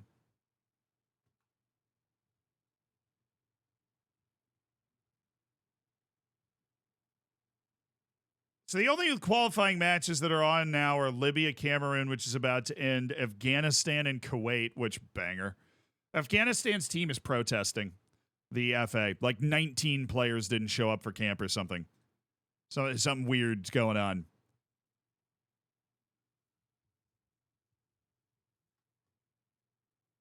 So not only is it, Afghanistan, they're not very good to begin with. They're missing a lot of their team.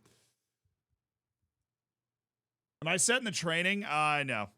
I mean, I'm adjusting it. I'm adding match reviews after matches, but I'm not setting my training specifically.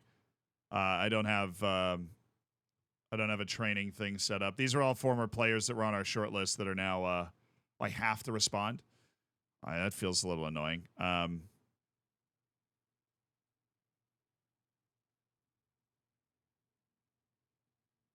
Those guys. We have so many open roster spots. I don't know if we're going to be able to fill all of them before. Not we're trying to fill all of the roster spots, but I do not know if we're going to be able to fill out our lineup before the start of the season. We have a random competitive match against Kaiser Chiefs for some reason that's right here.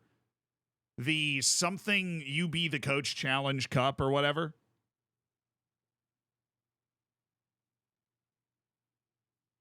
Elite, thank you for the tier 1, dude. Thanks for supporting the streams. Enjoy the bacon. Enjoy the emotes. Make sure you get in the subsection of the Discord. Okay, that guy removed from my short list. Probably fair. Buddhist Punk, thank you for the 17 months. Is it the South African Community Shield? I don't think so. Because it's literally just our derby every year against Kaiser Chiefs, and this club didn't win a trophy last year. That's why they fired their coach, and I got the job. That's why I got the job. All right, who's our number 20? It's not Lorch. Who do I think is going to play an important role in this season? It's not Timbenkosi Lorch, because I don't actually think he's that good. Innocent Maela is actually very good, and I really like Innocent Maela. I think he's a tremendous player. It's an annual match between two clubs. Yeah, that's basically what I think it is. Match between the two sides of the fans pick the squads, so you may not have all your players to pick from. We'll see. It's clearly going to be a weird thing. Am I giving the 22, though? I'm in an interesting position where I feel like I don't actually have a good feel for it. So I'm going to go with Innocent Maela. I think he's a really good player.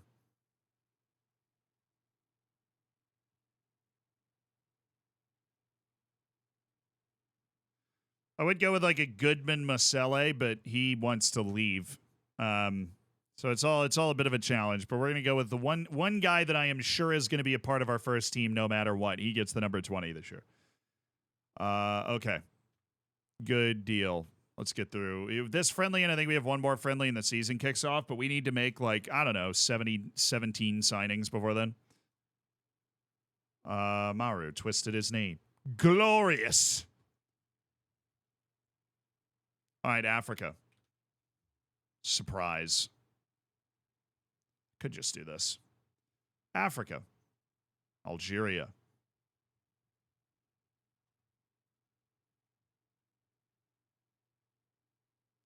Ahmed Tuba, I know who that is. Where is he playing? Charleroi? Yeah, he would not want to come to us at all. But what if he did? Angola's got a guy, Neblu. Does not look very good, but, you know, I don't discriminate, so. Roland Bayaku. Who is this guy? Who's got playing for Coastal Union? Benin's attacking midfielder. Let's make sure these go through before I make like 40 offers that get rejected. Let's make sure these trials go through. Yeah, they went through. Bayaku, Neblu. Cool. I think we might have just found the most efficient way of all time to do this. You literally just go here.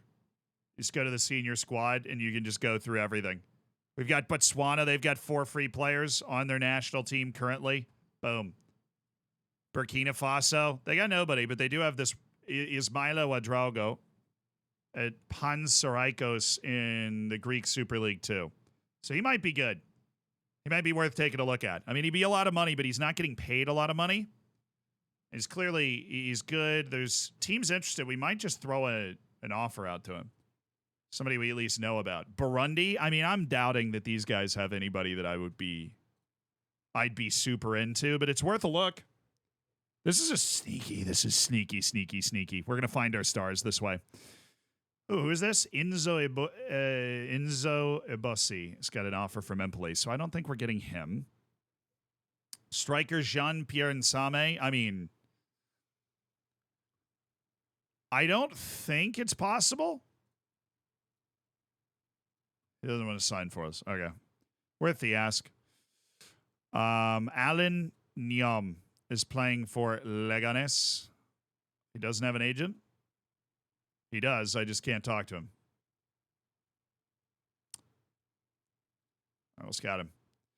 Definitely not going to be interested, though. I don't think Cameroon is going to be a fertile hunting ground for us. Good trial opportunities, though, from the Cape Verde Islands. And there's Paulo Fernandes at Ike Athens. Now, that's probably not... a lot of our price range, I think. I'm very interested. He doesn't have any interest in the move. I mean, look, I'm just asking. All I do is ask the questions, you know? All I do is ask the questions. Where's the next Jeffrey Kondogbia is the real question. That's my actual question. Where's this guy play? He plays in Ligue de Venuste Babula. You interested? He's incredibly intrigued. Oh, boy. Stall. Didn't mean to trigger your excitement. Oh, he's listed. Okay. So can we offer him a trial? Would he want to come down and trial in South Africa? We might pay the $26K if he's down. Oh, wow. The entire Chad national team is available for free.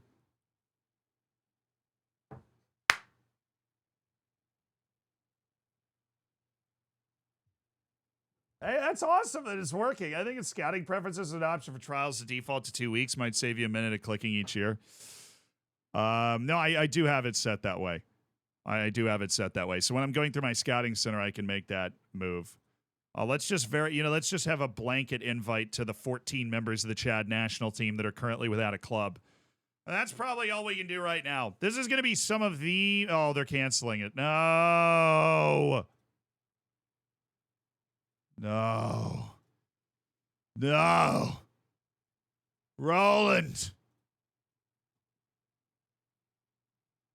All right, we're going to have to hold off on this. I'm going to add these guys to our default list for a month so we don't forget about them. I want to make sure we stay on him. Babula's offer was accepted. Ismailo Ouedraogo was not accepted, so we'll continue scouting him. And then these guys are going to end up on the default list for 1 month. Venuste Babula. No, they canceled his trial. Dude, Venuste was one. I'm excited about Venuste Babula. He's excited about me. We're excited together. Don't do this to me. I wouldn't do it to you. What are you doing? You decided to cancel that one because it came in a little late, board? What are we doing? A couple of the guys we're able to work with. Jeffrey Lambe has... this guy was at...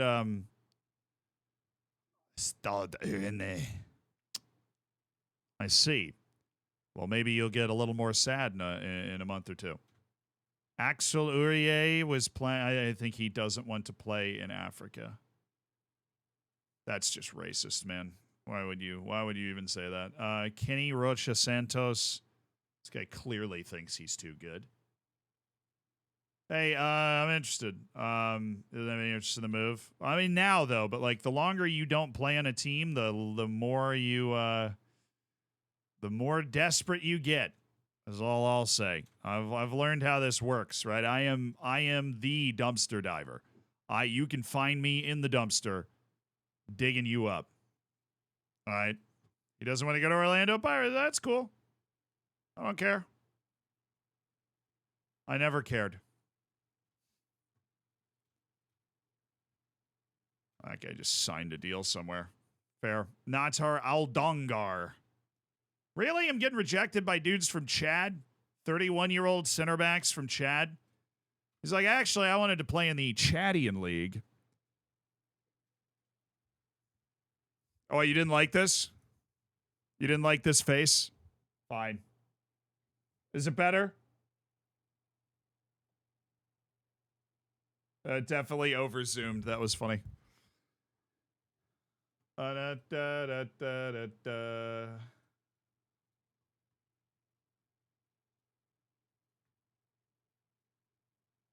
right. What's wrong with Chad? There's nothing wrong with Chad. All right. I'm just, I'm frustrated that players from Chad would reject me. That feels insulting. We're just looking for guys that are like clearly good with our foreign player spots. So these guys that are not clearly good, we're going to go ahead and drop off on the side of the road on the way in from the airport. We're gonna drop them off on the side of the road on the way in from the airport, and they have no role here. Now, Steve, he's got a shot. Steve Furtado. Mr. Furtadas. You have my full undivided attention. Sadak Ndambe. No. Fabian. Tapiwa Garibole. Just barely. Oh, that's the goalkeeper for Cape Verde. He's bad. Yikes for Foshinia. Yaya Kareem. Ezekiel and Duasi. Oh, yes. Get you a target man from Chad. Ezekiel and Duasel.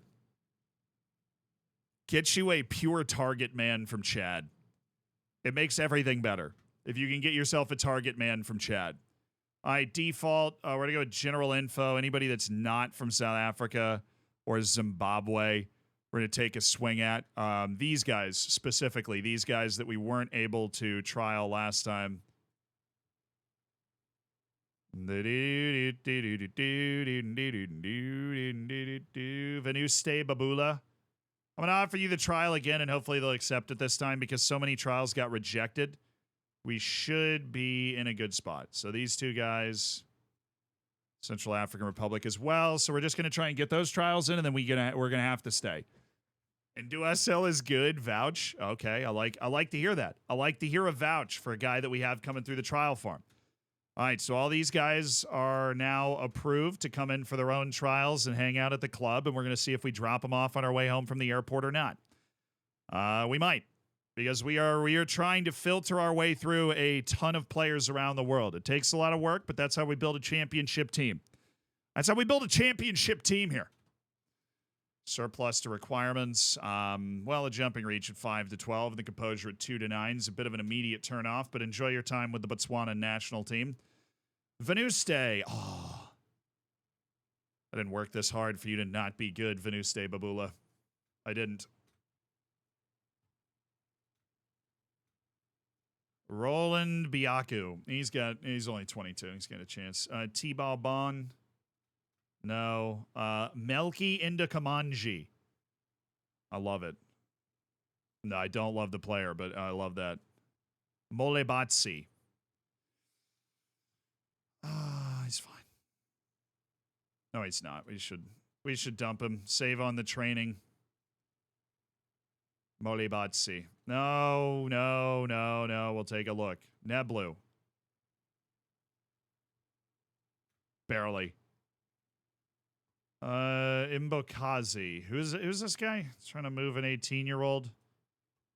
Probably just put him on the loan list or something. We'll try and run this club like a normal club. Available for loan. Offer in the transfer room for loan. He's on a youth team, so we don't have this set up at all, but I would love for him to go to the second division on loan, please. All right, trials are coming to an end. Daniel Akiepi, we're going to go ahead and terminate that trial now. He is not on a short list. Okay. Ramalwe Impalele. Oh.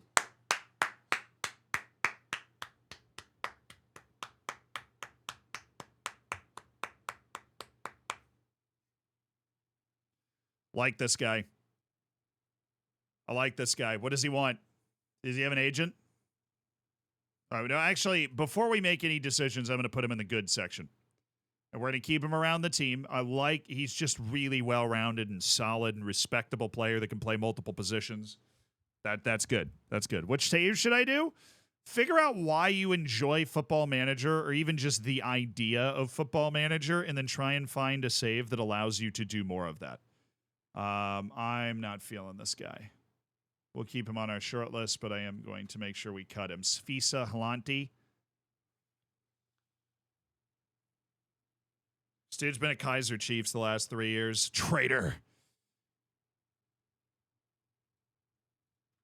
Not somebody I'm looking to immediately sign right now. Tommy Mkize. I mean, love the composure, but I don't see this for Tommy Mkize. Again, we're building our not under a contract short list, but these are not guys that I'm, excited about signing right now. That is changed, though, by Tim Biswane. Wow. Wow.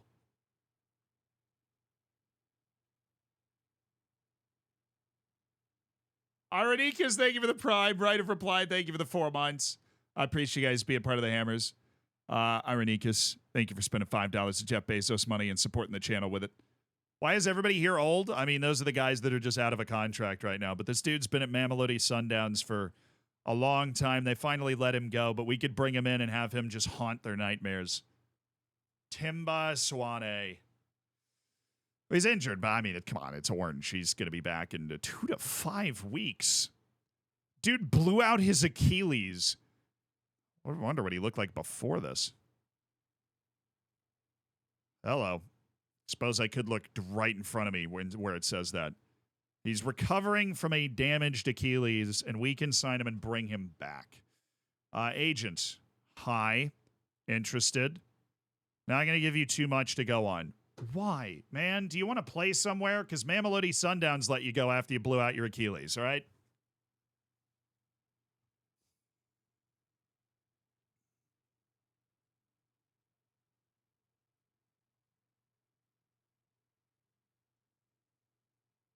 All right.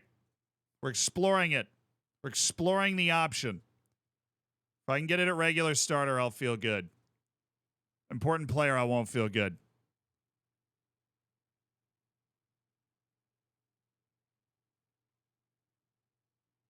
Club will fund coaching course.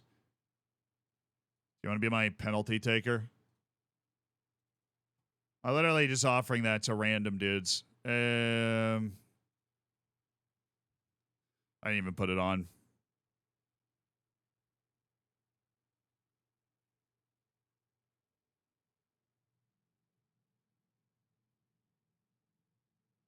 He's really good, man. Timba's, hey, our goal is to win the league this year. I'm going to build a team that can win us the league this year. That's my goal.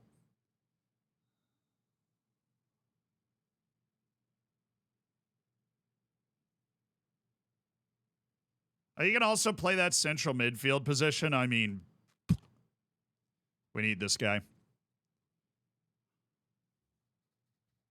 That's not what you were asking for.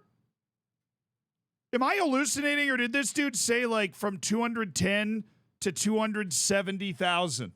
And then he shows up in the negotiation and goes, and goes, yeah, 600. And Bianca apparently doesn't like me. I don't know why.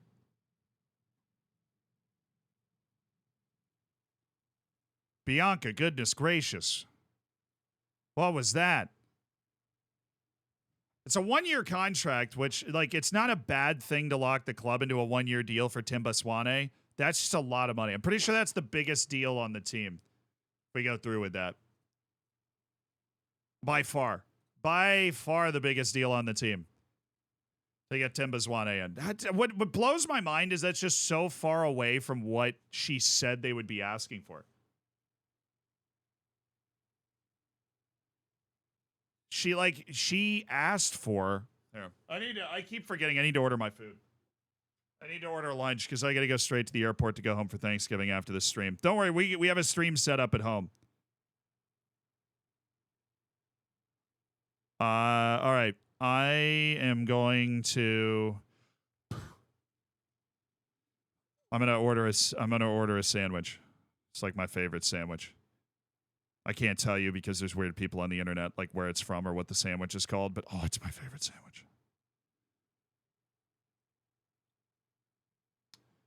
I just have to order it real quick because we're going to the airport. But we have a stream set up at home, so there is no issue getting the stream ready. No issue getting the stream ready. We will be streaming normally from home. Actually, there's going to be a stream Wednesday and Friday. So no stream on Thursday because that's Thanksgiving, and I'm just going to America it up a little bit. Spend the holiday with the fam, you know, the fam. Bro, you're not even fam anymore. America truck, yeah. Yeah, Mombot will be able to stop by the stream potentially, which would be a really good time. I am Keegan Dolly. Dude can play both wings and central midfield, which makes him an incredibly versatile potential addition to the team. Downside is he's not very athletic, which is kind of wild for a guy that plays on both wings. But I'm going to add him to the good list, and I'm not immediately going to cut him. He's okay. Mosa Labusa. Okay, this guy can play center back. He's got 11 jumping reach, which isn't great, but he has the diverse set of skill. I might go 5 at the back, dude. I might go 5 at the back. It's possible. What list did I put Keegan Dolly on? He's in good. Okay. I might go 5 at the back and then play with 2 wingbacks. We gotta do like a 5-2-3 with 2 wingers and 2 wingbacks, 1 striker, 2 midfielders. Might be a good utilization of the talent that we have. I don't think this guy's very good. Gift Motupa. Very weird combination of positions. Attacking midfield, defensive midfielder is only naturals. So that makes me uncomfortable. Matobi Mvala. Ooh, yeah. Some good stuff in here for a guy playing defensive midfield, I'll tell you. Oh, but he hates big matches. Dang it, man. Dang it. Matobi. Come on, dude. We actually have to play big matches with this team. What are you doing? Ooh.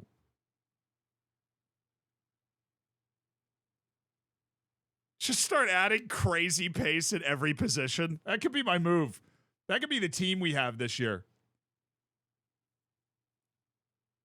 Must be building up some air miles by now. Yeah, there's a lot of traveling involved in this job. Nobody told me that playing video games but it would end up with me traveling this much. But this is just going home for Thanksgiving, so. The Tyreek Hill Pirates, seriously. Lebohang, my boy, can also fly. Or just to be running right by people. Building a FIFA team. Yeah, I kind of. Positives, speed, acceleration. He also likes playing in big matches, uses both feet well, can play central midfield and on both wings without losing too much.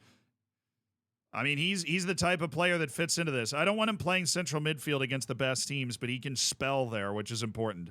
Or maybe play a center mid on attack late, providing a lot of, pace and energy, but not somebody we want dwelling on the ball in those situations. Jabulo Nkogbe. Nkobo. Jabulo Nkobo. The 6 composure is really killer for me. I don't know if I could trust this guy playing center back, honestly. Tabang Sibonyoni. Yeah, I think he knows where he's going. Just the I'm free list. If we need depth piece late in the transfer window. Kagiso Malinga. Very consistent. Good holy trinity. Would have to play as a striker, and he's not natural as it is. We're not using attacking midfielders, and I don't see us using attacking midfielders in the future. He would need like a shoot on shoots with power. He would need a shoots with power. Harold Cummings, little unathletic now. The 32-year-old Panamanian international also hates big matches, according to what we got going on here. But I'll keep an eye on Harold. Big Harold. Andre De Jong. A deep-lying forward with a nice array of skills. New Zealand international. He's playing at Stellenbosch and Royal and Amazulu. This dude's been in South Africa for a while. Oh, you can always use a Kiwi. They always help the vibe in the dressing room, but he doesn't like the big matches, and so optimism fades there. Interest in Timba Swane. Bianca. Screw you. All right, Bianca, goodness. Screw you. Offering him out like that now. 3 out of it.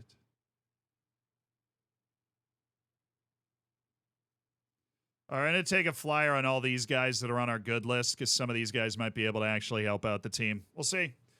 Abubakar Mabara and Sabia is that winger.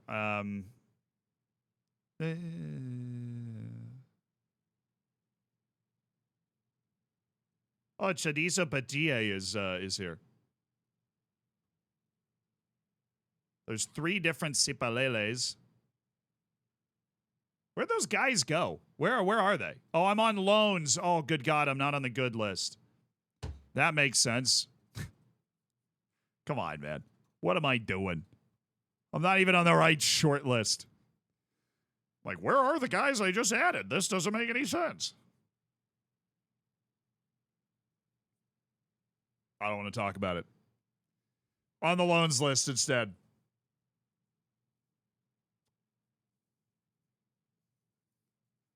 Makocho doesn't quite like big matches, though. Tabiso Kutumela. We do like Tabiso Kutumela. He's got very good passing athleticism, holy trinity combo for an inside forward. That's somebody that can really put plays together. Plays his butt off, too. Would cost 240,000, getting paid 200,000 a year by Mamelodi Sundowns. Did a loan with Cape Town City last year. Played 22 matches. But I think he's one of those guys that I believe could be a difference maker.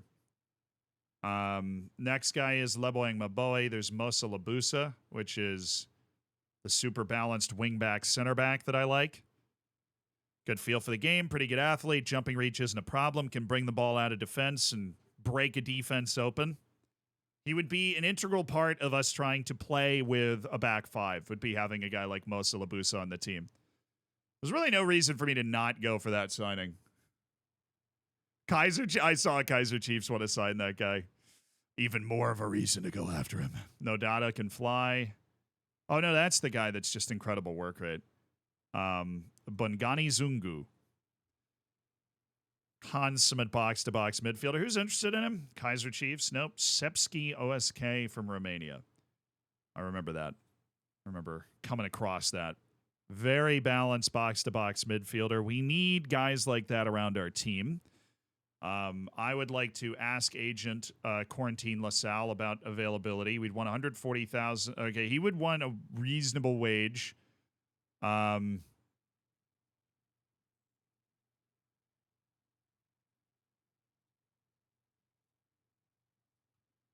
Zungu. I'd be open to making the play for this guy. I would be. Oiski, thank you so much, dude, for the 6 months. I appreciate you being a part of the Hammers. Keegan Dolly, Mbalele, Lebong, my boy.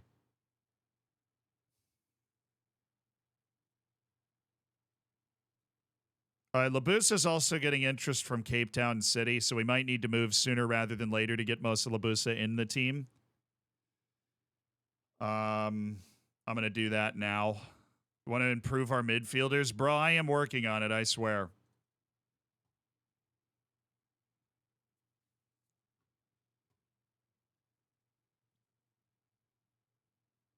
Why is it always Bianca? What, bro? Why is it always Bianca? She's about to ask for all of the money. Why is it always Bianca, man? I don't get it. How does Bianca... she... Oh, man.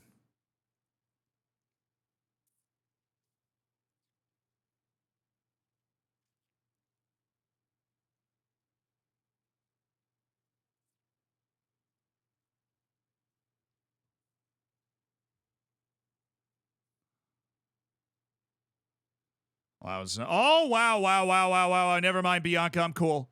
Bianca, I'm cool. Never mind. I'm cool. This is no money. She wants no money. I am so cool.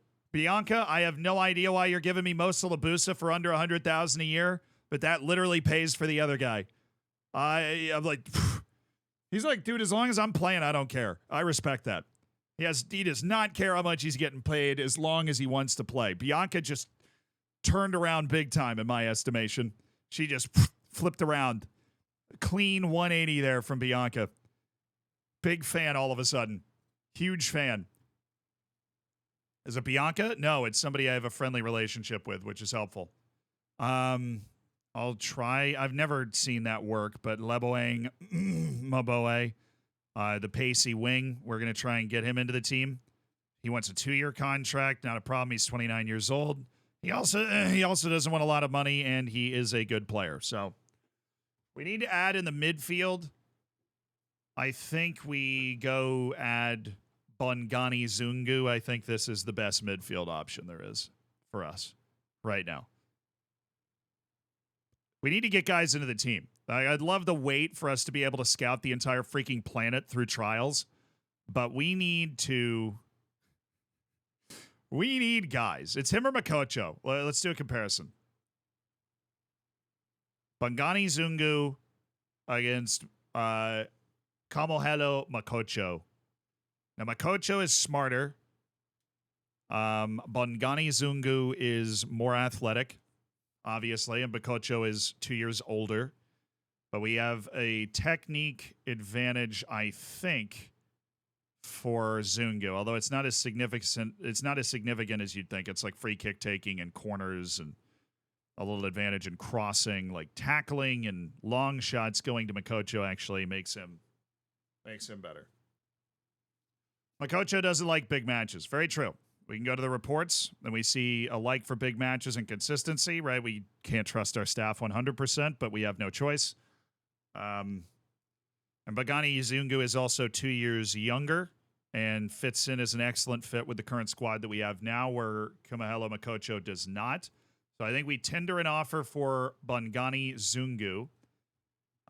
They said it was 140 to like potentially 400,000, and they're literally willing to take 140,000 straight up. I'm very surprised that just went through, but apparently we could have offered even less for Bongani Zungu, but they are open to moving him, and I'm open to selling. I'm open to buying him. All right, we're negotiating. We are negotiating. Zungu, hi, how are you? Important player. That does check out. Who is this? Quarantine LaSalle. All right, I'm negotiating another deal with Quarantine LaSalle at the moment. Can't remember what it is. Important player. He wants a nice wage bump. These guys seem to be really easy to negotiate with. Like, I just bullied him down to 286, and that was easy. So, Bongani Zungu, 2-year contract that expires, and he's 33. Not a problem for the club at all. Manning, okay, whatever. Bandile Shandu. And not only are we doing that, we're selling this guy who didn't really have a role to play in the team for $450,000 to Al Riyadh. I don't even need to make money, and we're still making money.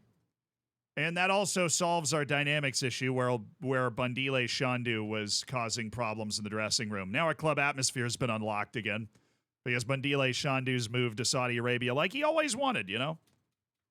Like he always desired. So we had a lot of guys in our short list that needed to be trialed to see if they could hold up to the rigors of our new team. And if most of them probably won't. And then we'll go back to scouting the rest of Africa. Brendan Mokope. Actually, totally yes. Thought he was a fullback. Didn't see his defense.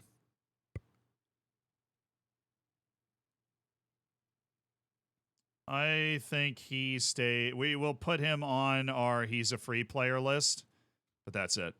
Sipalele Nene. See, you have the misfortune of being permanently removed.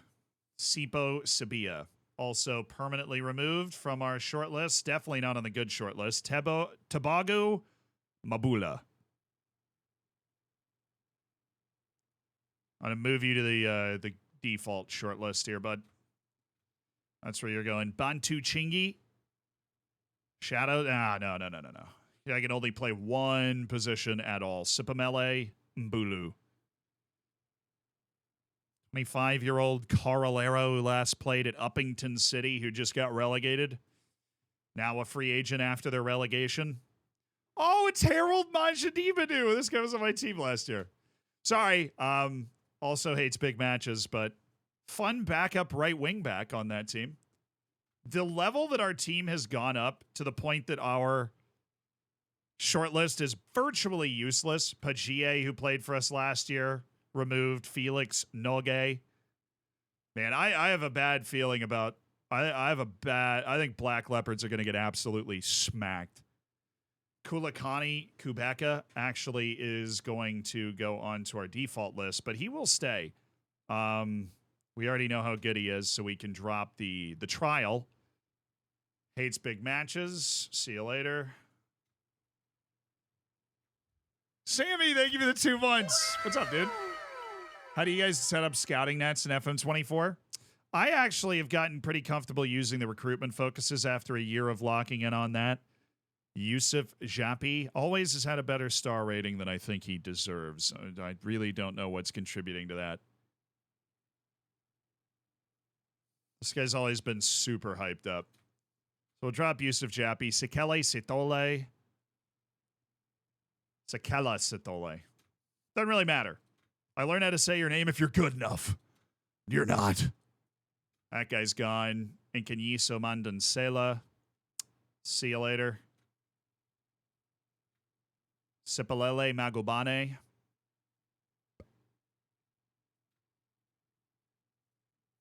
Bye. Ryun no! He stays. Ryun Choi stays for the sake of the dear leader. We don't want him getting executed or anything. Ryun Choi is staying. We keep him on the short list. We don't want we don't want to have him disappointing anybody. The whole dear leader situation, right? It can get complex, a little complicated. We want to make sure he stays there. Oh. Scouts can be wrong about traits like big matches. Yeah. They can. Which is why if a player is so good that it wouldn't matter, I'm okay with going with it. I'm okay with bringing them into my team. But unfortunately, that has not been the case with any of these guys. That's been a decision about, do I want to add them to this or not? They don't, and then they don't like big matches. And I'm like, well, we've got a guy over here that does. Oh, no. A Dutch second division team just showed up and offered a contract for Leboang Maboe. Labusa got, no, I mean, what is this? Like, why is this just the way the game works? I mean, seriously, why is it the way that the game works? Now, both the guys we offered contracts to are under bids from a whole host of clubs. Top division in Sweden, top division in Norway for Mosa Labusa. Like, what is this? What is this? Okay, so now I want Mosa Labusa to actually play for me. I'm going to up the deal that we're offering him rather significantly because we have the money to up the deal I'm offering him rather significantly so that he'll take it. Maboe, I thought we gave a decent deal to, and he might say yes to us anyways because the Amazulu offer won't be as good, and FC Emmen in the second division of the Netherlands might not be what he wants. But that's still just, that's so frustrating. You guys are sitting there as free agents for weeks. Mdunge. Yeah, we'll take that offer. Okay. I'm going to go, once we get through this day and those trials end with those players we've offered deals to, then we are going to go back to scouting the wide world of Africa for players. Grant Marshman. Gabonino Mongo. A recent focus has delivered. Oh, I see. Oh, fascinating. That is a lot of pace you have there, my good man. And some either-footedness you have there, my good man. Gabon, he's all, dude, this guy's built like a brick house, too. He's 5'4", but he's almost 170 pounds. He has 9 strength and 7 jumping reach at 5'4". He's a competitive player. Somehow with that, I feel like you have to be very determined to work out that much. Also, the 5 composure really brings you back down to earth. He's going on the good list, though. Melo Makocho. We might be in on that. Endudzo Sabia. Yeah, we already got him shortlisted. Kama Biliat. See it now. He can play both wings and striker.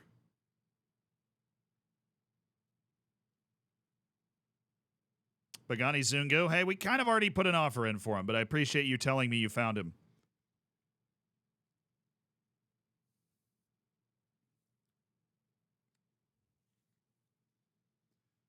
Abubakar Mabara. This guy is so balanced, but then if you're looking at like as a center back, he has bad decisions and concentration out of nowhere, which makes him worse. We know about Rainers. We know about Dada, Tabiso, Kutumela. Yeah, we might be making a move for him. We'll see. Erwin Saavedra. Dude, they just came to me with a Bolivian. And I might be all here for it. This dude's a box-to-box, 28-year-old midfield. I mean, where was this guy playing? Oh, my, he was playing at the Mamelodi Sundowns. A Bolivian national team player in real life is playing in South Africa. Now, I would not have guessed that.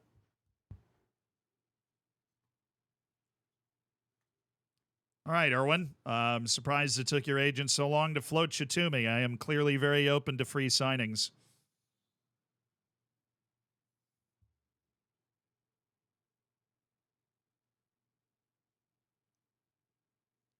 Of course, Zealous. Hope you had fun with everybody. The rowdy bunch they are.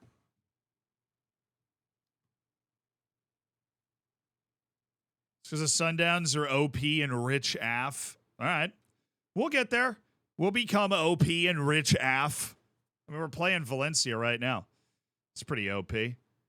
So they're looking for Sabia. I'm going to say no and no. I'm going to... Is this guy on a transfer list or something? Why is everybody just lurking around Sinzalamusa Sabia? Marius Vrusai? I'm so sad.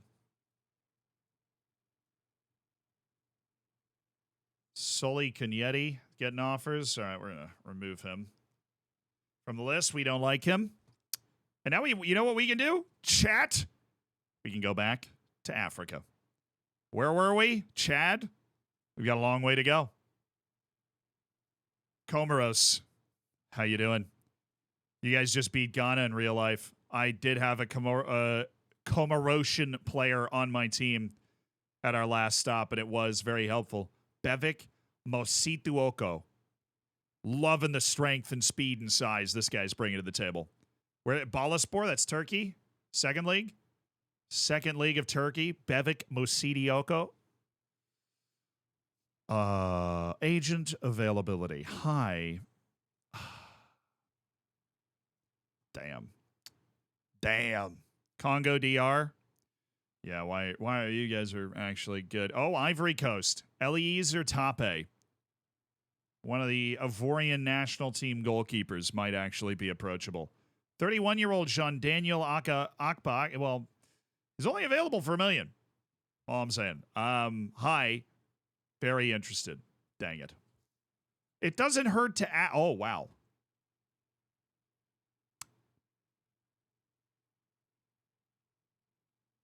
No, African World Cup qualifying is stupid nuts this year. Do we think it's worth it for me to trial these guys from the Djiboutian national team? Because, apparently most of the Djiboutian national team is just not here. Probably not, but you totally should. My thoughts exactly. We can cut all of them right away, but that's what, 17 people? We can drop all of them right away, but still. Ahmed Hagezi, he's playing at AZ, bro. Come on. Throw me a bone here. I knew Egypt was going to be a tough one.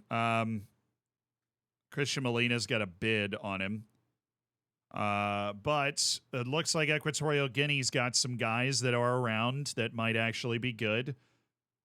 And I'm going to go one more. Eritrea. We'll just go ahead and knock Eritrea out. I'm assuming these guys are going to be absolute dumpsters, but it might be worth it. Mohammed Saeed. Eritrea doesn't even play anymore, dude. They're like out of qualifying. They withdrew. So let's go axe all these guys. Oh, Mohammed Saeed, they rejected it. Oh, no, they rejected guys that are, like, actually potentially good. Dude. Where would you go? Where would you go? Okay. These guys we are going to put on our default list. Omar Mahamud. And this guy. Trial canceled. Okay. Dude, the number, I can't even learn everybody's names, man. This is ridiculous. Christian Molina signed that contract. Somebody else. Oh, somebody rejected me. Josete Miranda. Where are you playing? You were in Hetafe's B team, and then you played in the Greek third division. What makes you think you're better than me? All right. Well, we'll try that again, Josete. We'll see how that goes. We're going to go watch YouTube videos of your skill compilations and decide how good you are. Salim, he's 39. Honestly, I'm just going to let him go. He's 39, and he's like, you know what? I don't want to play there. Mohamed Yusuf, Comoros right back, who is playing at Ajaccio until this year. You know, maybe if you get sad, Mohamed. Maybe if you get sad. Emilio Insue, I know this guy. This guy actually balls out when Equatorial Guinea plays. Okay. I am immediately going to throw a scout at him. I'm a little offended that he rejected, but okay. I'm expecting a lot of these guys to be absolutely terrible.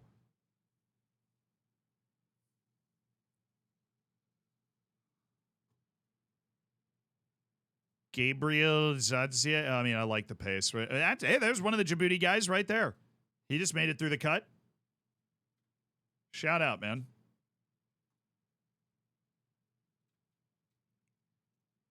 Now, most of them aren't, but, you know, it's all about the one. It's all about finding the one. We're only looking for, you know, 3 players. With all of this, I mean, we're fishing with dynamite here. We're casting an incredibly large net. Ali Alhamid. Oh, my goodness, the distribution. What? Is this guy the craziest goalkeeper of all time? 17 to 20 kicking, 17 to 20 rushing out, 17 to 20 eccentricity. Hello. Fascinating individual you are. Oh, come on. These Equatorial Guinean guys aren't good enough. You know, when you say the sentence out loud, all of a sudden it makes a lot more sense. Yoon Zahari is driven. Oh, Mehdi Hussein Mahabe.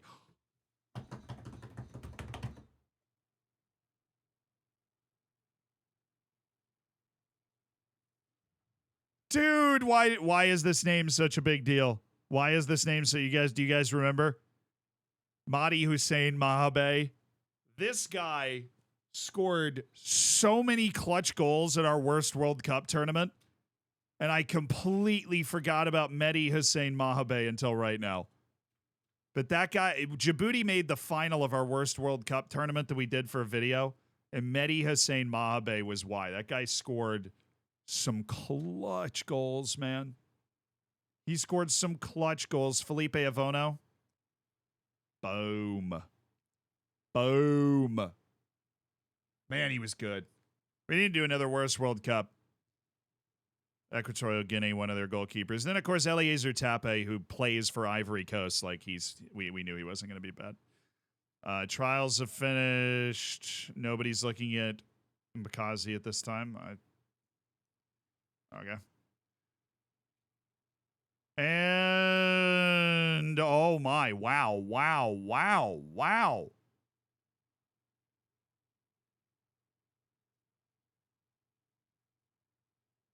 Timbazwane just accepted our offer.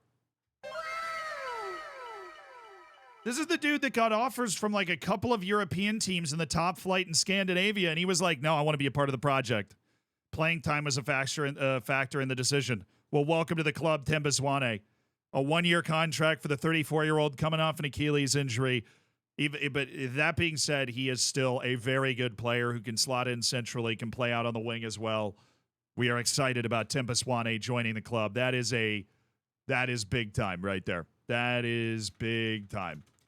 All right, we've ended a ton of trials as we continue to work our way through this. I am going to run him as a Metsala on attack midfielder. Lorch, can you welcome him? Thank you. And Timbazwane, welcome to the club. Did anybody get upset about the signing? So here's a problem. I scouted Marcel Ratnick hoping, but there's no way. He's not interested in signing for me. It's just a waste of time. Frederick Jensen. Again, this was also a waste of time before I started to think about just asking the agents if they were interested. Horter Magnuson, probably not interested. Under any circumstances was a bit harsh. Right? I'm not interested in any circumstances at all. Ciliano Shuka. Hey, you interested? Nope. Trip to South Africa is not in the cards for you? That's a real shame. Because we just spent some money making sure we could scout all these guys. I mean, this guy plays for Middlesbrough. He's going to say no. Stelios Andreu from Charlotte. I mean, this guy would be unbelievable, but he is unfortunately not interested. Alexa Latkovic.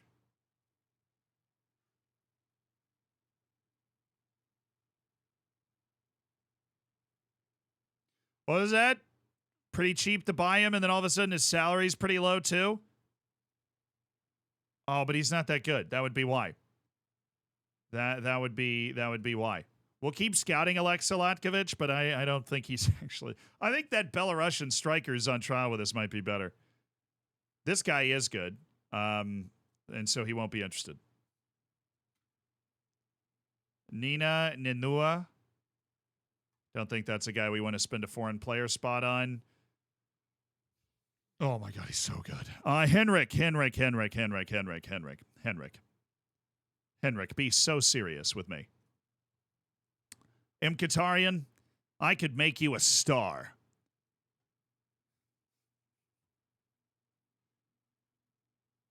What's the bid from? A Liga 3 team in Portugal, and that's just where you want to go, huh? Orlando Pirates interested in Alexa Latkovic. I wouldn't go that far. We're exploring the possibility of being interested in Alexa Latkovic. All right, so there's some Djibouti players. There's an Equatorial Guinean. An auxiliary. We're going to go ahead and float the trials to those guys. And then once we refine that, we will be good. Anybody else that's not at a club, we probably should just, if we don't know how good you are, we probably should just float you a trial now. And do that, and do that figuring out process. So here you guys go. Here you go. There are your trial offers. Let's figure out how good you are, whether you deserve to stay on the short list or not. We're filtering. All right, my food is here also. You left it at my door. Birama Indoy. He has doubts at this stage. Oh, but he'd be interested. Okay, he doesn't want to do a trial, but this guy was playing at Sion in Switzerland for like a decade. He might actually be legitimately very important. We could just take a flyer on him. He was playing in the Saudi League last year. Just do a completely blind signing, which is always a wild thing to do, but sometimes it ends up working out. We do need a center back. I need that center back to accept the offer. I'm glad we got the one guy, but we have a match coming up. Liban Saeed, you are remarkably bad. So let me guess, the Djibouti guys that didn't get added already, just awful. Not better than me, but not by as much as I would like. Paul Gove. Man, I tell you, we are definitely going to have like the most talented team that we could have after this process. This is what getting into the mud and rolling around with the trialing pigs looks like. This is getting down in there and really, really gritting it out. Gerald Peary, he's bad though. Dude's had a ton of caps for Malawi for being that bad.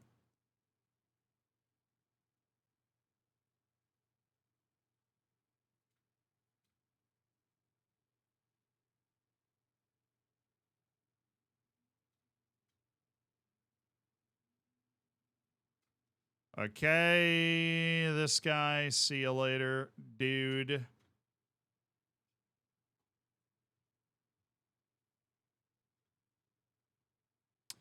Oh, I'm unveiling Zwane. Right. I'd like, yeah.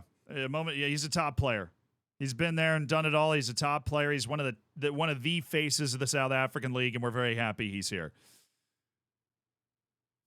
Everyone can learn. How will you deal with the inevitable competition for playing time between him and Tim Benkosi Lorch? They're both able to shine individually and as a duo. He's a well-rounded player. My job is to make sure everything works in harmony. And we got one more question that shows off our intent. We are intent on making sure that we put pressure at the top of the league. I got to get my food.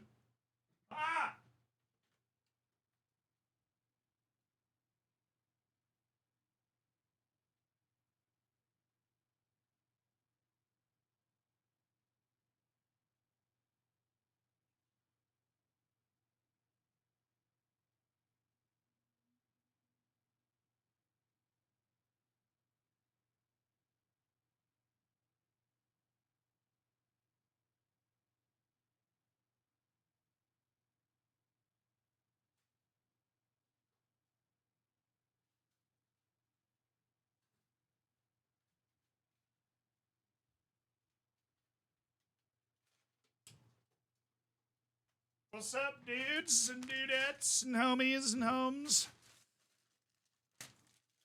Food stolen? Yeah, that would have sucked. Caesar, thank you for the 2 months. What is the food? Sandwich. Big ol' sandwich.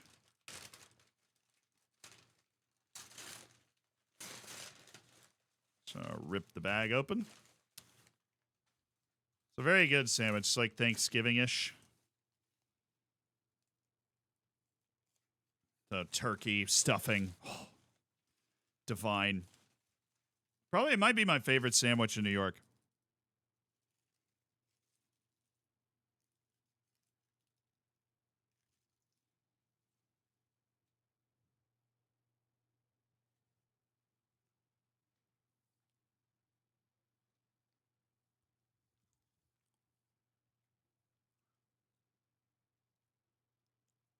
Cranberry sauce. You know, Thanksgiving turkey.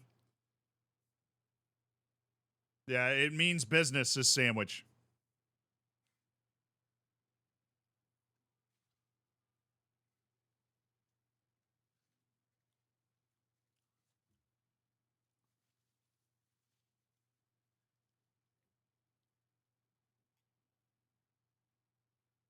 Hey, man, if you're not American, you don't have to have an opinion on Thanksgiving food. This is a Thanksgiving-themed sandwich. Cranberry sauce, stuffing, turkey, little mayo in there. Excellent bread. Divine. Absolutely divine.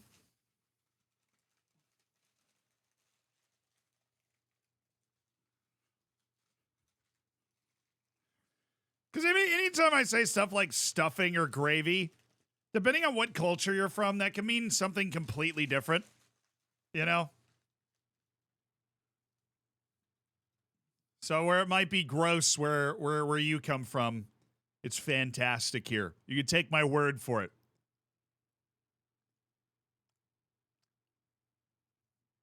Yeah, the stuffing's great.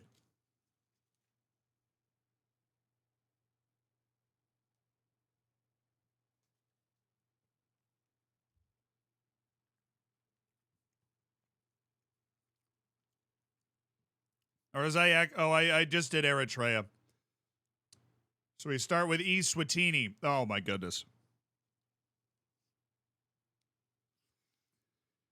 There's gonna be one guy. There's gonna be one of these players that's good enough to be on my team, and the other 16 are a no. So we have 14 spots left. Tanzania. How the heck does that make any sense? What? So it's Eswatini, and then it should be Ethiopia. Nope, it's Tanzania. All righty. I already have Mohammed Hosseini on trial with my team. God, he's actually good, isn't he? Wow, he's good. Okay. Why are they all fullbacks?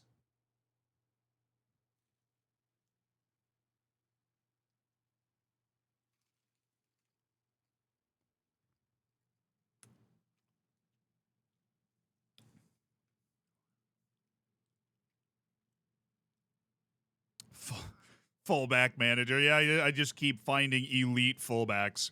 This guy's been playing at Simba in Tanzania for the last 9 years. What a hidden gem. What a baller. All right, Tanzania to Togo to Tunisia. How does that make any sense at all, dude? So we go from... Okay, now it works. Now we're doing it. Oh, now we're in Ethiopia. All right, that... Whatever. It seems to go in a consistent order, so I'll just do it in the... No, I'm going to do it alphabetically because it'll bother me if I don't do it alphabetically. So where's Ethiopia? We're going to take the... man, there's some bad teams in the E's, dude. There's some bad teams in the E's.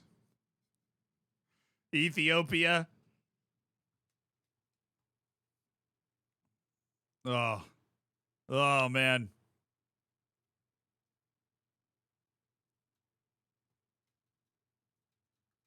Eswatini. Tanzania notoriously starts with an E, so that's how we were able to do that.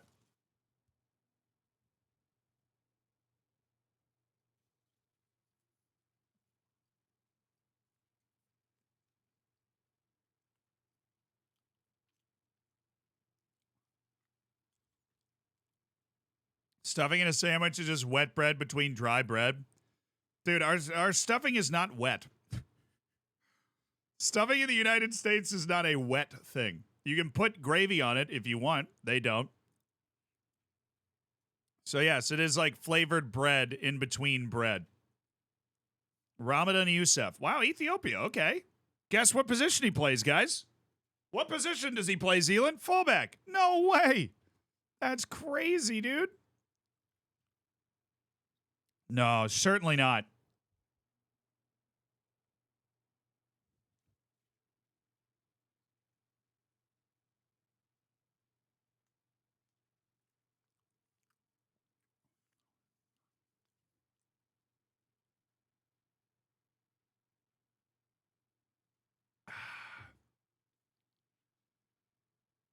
So I knew there was gonna be some like, but I know it's stuffing. I knew there was gonna be some stuff like that.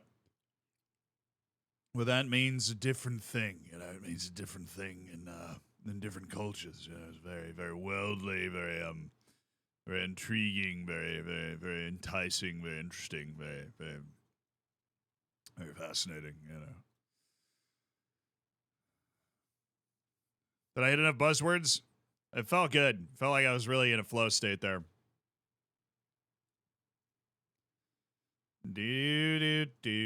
So we have 2 other transfers that we want to go through, and then we'll probably be set for the first match day, but we definitely won't have rounded out our squad. Why does Ethiopia have, like, guys?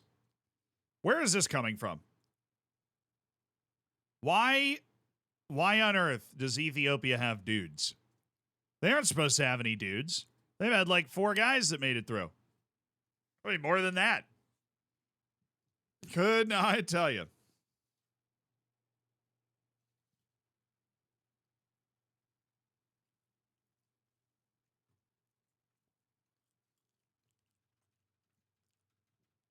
That's a neighboring country? No, I mean, to what? It's a neighboring country to what, dude? Breakthrough prospect. We'll try and find Vugala Malitsi alone to keep his development going, but I am going to bring in Vugala Malitsi as a youth player. Our striker from before. He's coming back.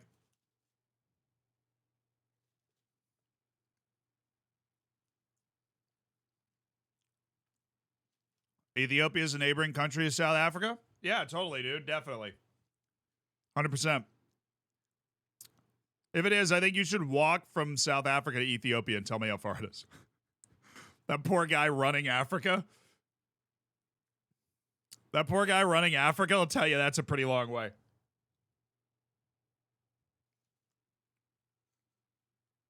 Somebody go get Hardest Geezer and tell him he has to run from South Africa to Ethiopia.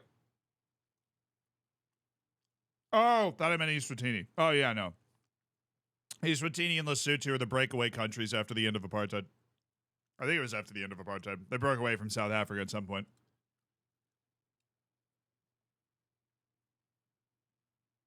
All right. We can go back to Africa now. Yeah, brother, give me the Gabon. Oh, that is a good one. I like that. Aaron Apindangoye. Oh, dude, Apindangoye is like under an offer from Dijon. And clearly, dang it, withdrawal no, I already triggered it. He's going to sign for him immediately. Shoot. Levi Marinda is playing for Johor. Okay, it's playing in freaking Malaysia. There is no way he doesn't want to come in a trial with us. The Gambia? Oh, there is one. Boubacar Gay.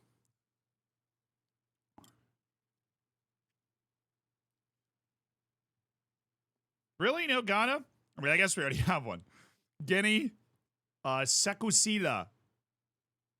God, what does he play? Fullback? Oh, yes. Come on. A fullback? Yes.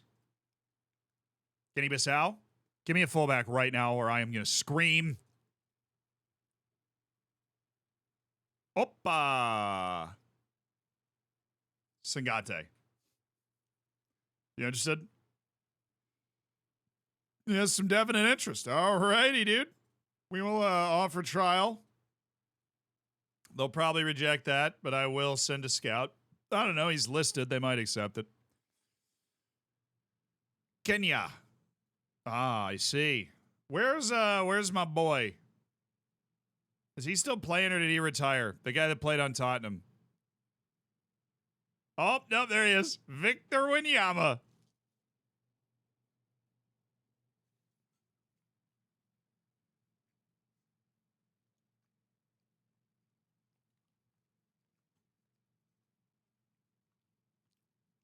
Oh, boy. Lesotho's going to be a big party of dudes that don't have a team to play for. I can feel it. But hey, the way they're playing in real life, I could use a couple of those guys.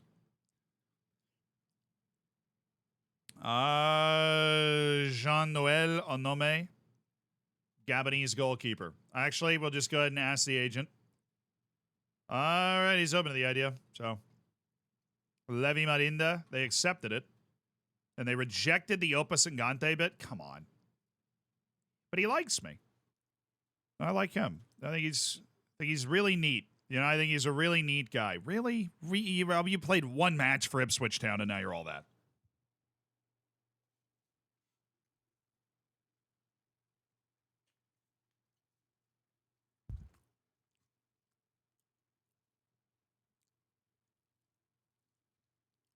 No, the Ghanaian dude. You could just tell he was good. He had a higher def picture. That means he was in a good academy or something somewhere. Masoud Juma. He's like, nah, man, you're not going to pay me enough. All right. Edgar Yay. Oh, this dude was on Başakşehir last year. Hey, agent. No? Well, that's what you think right now, but you know, your tune may change in a month. You watch how that tune changes, dude. You go ahead and you look me in the eyes and you watch how that tune changes. Up in Ngoye. Ask agent about availability. Yeah, I had a feeling. That being said, he did turn down whatever offer he got last time. So maybe if Aaron Mpindangoye gets depressed enough, we can capitalize on that. I will swoop in. I will swoop in and I will have Aaron Mpindangoye. He will be mine. So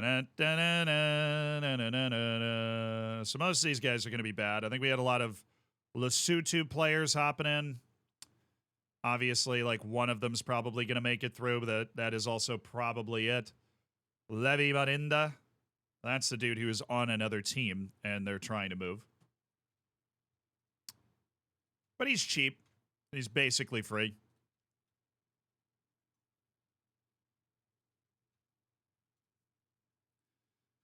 You know, it ain't much, but somebody's got to do it, right? That's what we're doing right now.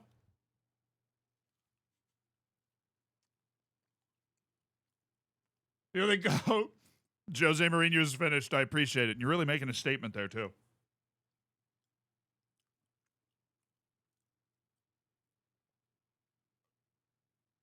Yeah, I wasn't spending that long looking at this guy. I was just taking a bite. Very interestingly, this guy must be terrible at something else, but we'll wait to find out.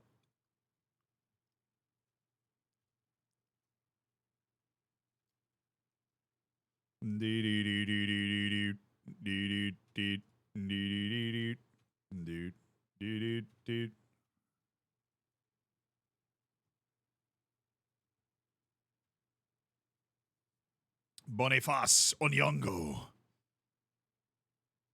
Daniel Sakari, and following up on my interest in Alexa Latkovich. That dude is really weirdly interested in playing for me, man.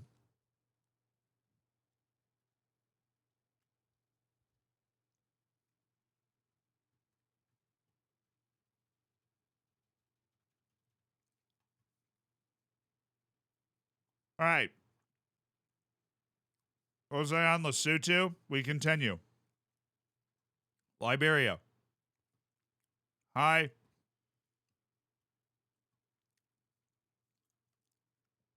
Libya. Hi. Madagascar. I'm just looking for some short. Oh, dude, Marco Ilai Maharitra. I had that dude in my Floridsdorfer save. Marco Ilai Maharitra. Totally still say it. It's very easy. And that's really what they're known for, is their notoriously easy names. I already looked at the Piri guy. He was already on my short list. And then there's Gabandino Mongo, who we thought was really interesting until we saw his composure. That should be the limit for what we're trying to do here. Oh, he was even further back? He was ODFC? Wow.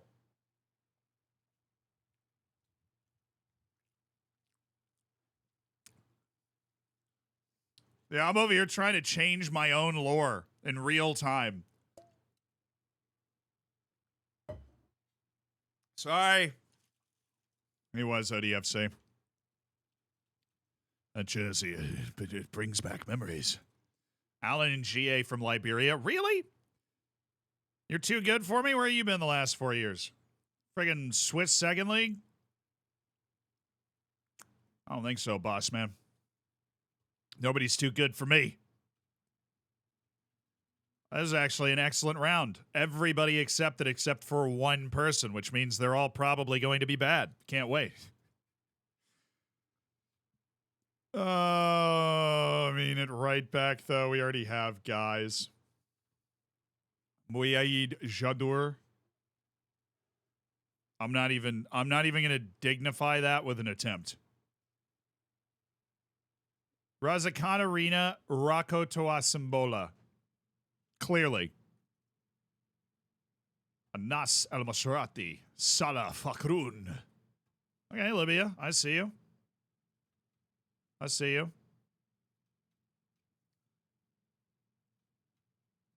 Ashley Williams. Now, Liberia? Yeah. That's actually a fun game. Malawi. Oh, look at me go. Charles Tomu. Oh, shoot. I have no idea. Out of the countries we just went to.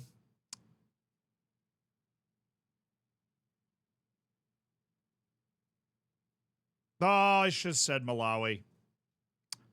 Mohammed Nashnash. Well, I think that's Libya. Kawali. Nice. Anis Saltu. Finally, we got a guy that, like, over 3 stars on the base. Sanad Al-Warfali. Unlike big matches, but looks like a really good player. So, you know, we'll see it out. We'll see how that evolves. It says it on the top.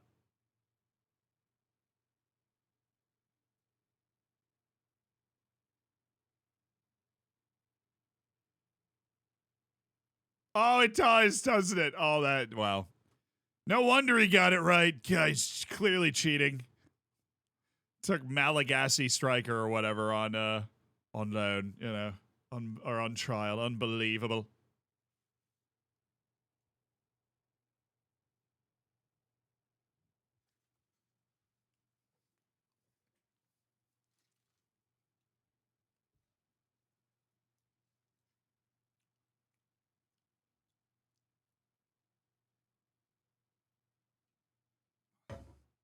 Now, we might have been able to beat Trinidad yesterday, but certainly not Tobago. Certainly not Tobago. Now, Tobago was a bridge too far. Trinidad, we had them under control until Tobago showed up, and then we were doomed. Again, I'm petitioning CONCACAF. It's unfair. They got 2. Yeah. How could we possibly be expected to produce a result in that kind of matchup?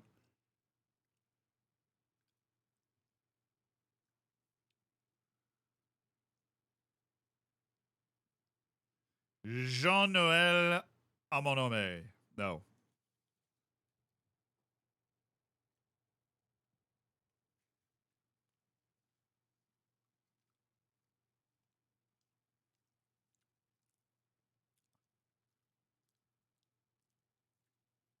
More disappointed if you're an England or a U.S. fan? I mean, the U.S. advanced, England advanced, like,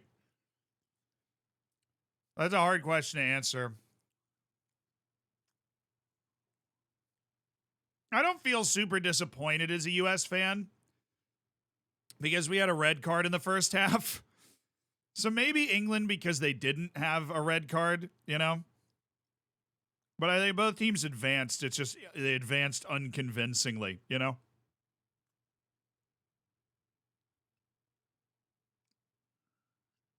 We have the same problem with Bosnia and Herzegovina. You know, I never thought about it, but those slippery mofos over there. Should have known they were up to something suspicious. Ooh, Mali. Please, one guy. Mamadou Sangare, literally on Red Bull Salzburg. Okay. Mali, why are you were so good, and yet here we are with you still having never made a World Cup. I mean, what are you doing? What are you doing, Mali? Why can't I offer trial to this guy? I'll just scout him. Well, he's on trial with somebody else. That's why. Barama Indoy doesn't want to talk to me. Mauritius? Ooh. It's like Mauritania, but worse.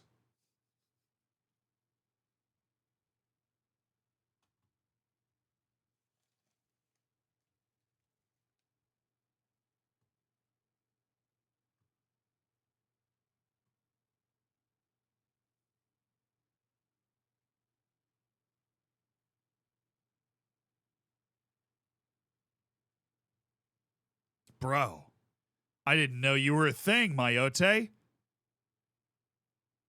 It's a French-owned archipelago in the Indian Ocean, actually right next to Comoros. If you were wondering where Comoros is, that's where it is, right there. Boom. And then this is, that's Mauritius, which is a country, and that's Réunion, which is also part of France. And then Seychelles is up here. A little tinier. Those are the islands that participate in qualifying.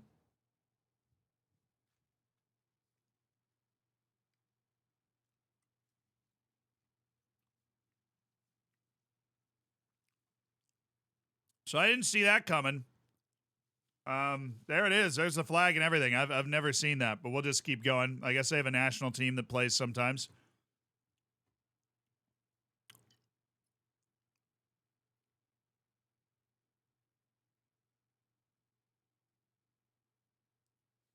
Hi, Yassine Bunu. Hi.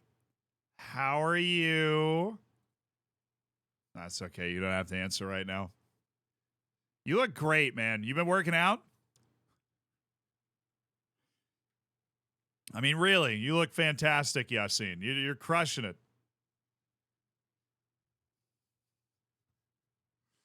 All right.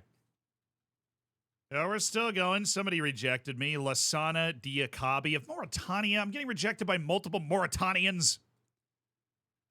Slavery is friggin' legal there, and they're rejecting my trial offers.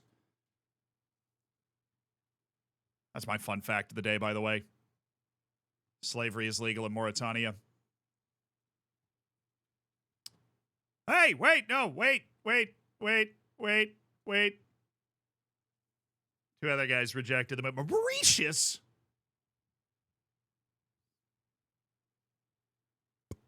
Yeah, sorry to just drop that on your head, but that is true. Not sure that fact qualifies as fun. That's a fair point.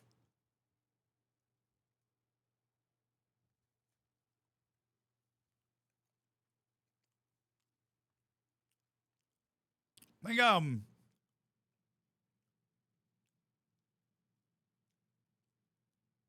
Bald and Bankrupt went there, I think, or whatever his name is. A YouTuber went to Mauritania. An interesting place. But obviously, could use a bit of an updating on the laws. Would probably be ideal. But, you know, who am I to make that sort of proclamation?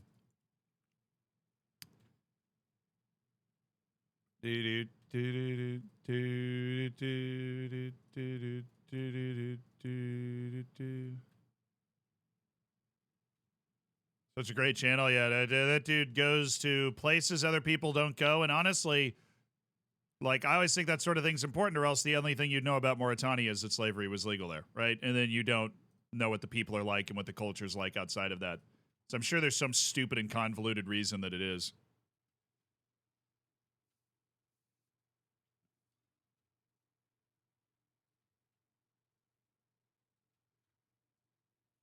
Because like it's technically illegal in Niger, but like apparently 25% of the population of Niger is like indentured servant or something. Like it's you know, there's a lot of things going on in the world, man. That's why I wear hoodies and play FM.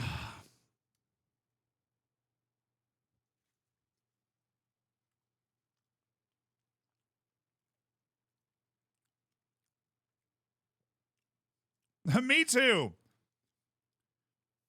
FM only hurts me in ways that I can control. Perfect. Don't blame the world for your addictions. That's fair. I tried to sneak out of that.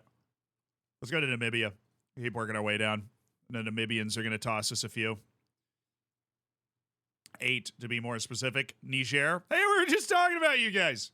Congrats on the coup. Nigeria. Dang it. So close to Victor Osimhen. Reunion. Yeah, I love it when you guys send a club to the Coupe de France opening round, though. I always think that's cool, so great work. That is actually where Dimitri Payet is from, his Reunion. Can't believe he didn't play for the national team. Sao Tome y Principe. Now, that's a country I know nothing about, other than where it is. I don't know anything about it. Julian Bagui. Come on, Reunion, man.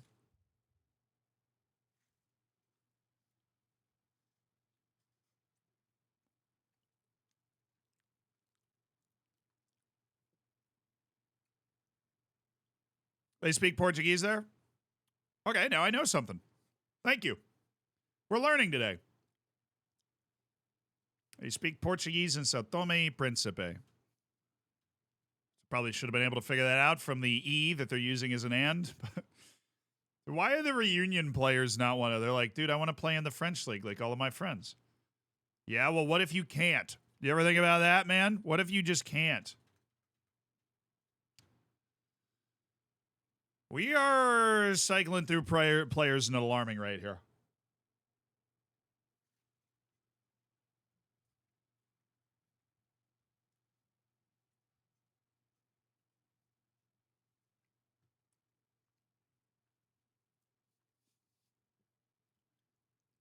Yeah, I got no problem with this guy. I just don't want him getting too chummy with me. So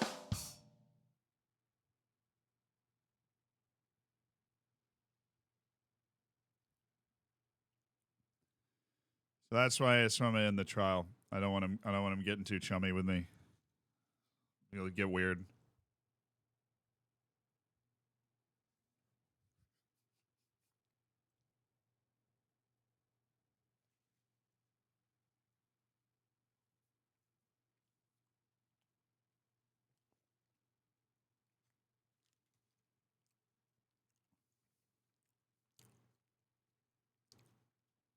All right. Let's go. The Zalando Pirates. Gilson Costa.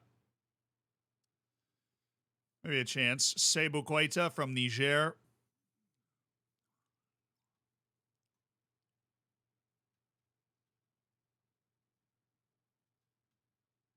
Rian Hanamub. Oh my goodness. No way. A left back. And he plays no other positions. Yes. Is there just a dearth? Like there's the opposite of a dearth. There is a really large collection of talented left backs in Africa that, you know, there's too many of them. Everybody already has one, and there's just no you know, there's no spot for any of these good left backs to land. They got to learn how to play a different position or something if they ever want to have a successful career.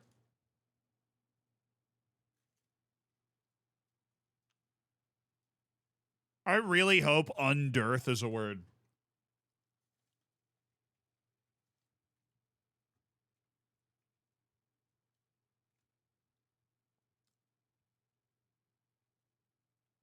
It's an Instagram account.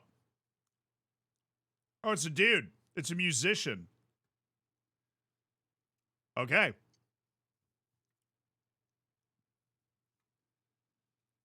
I was just rooting for Undearth personally, but okay. No!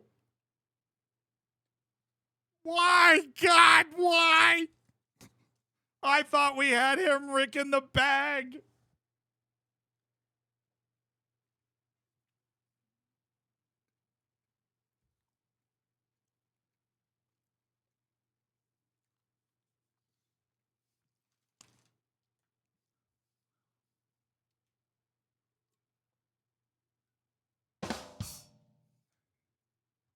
Nice. Nunge.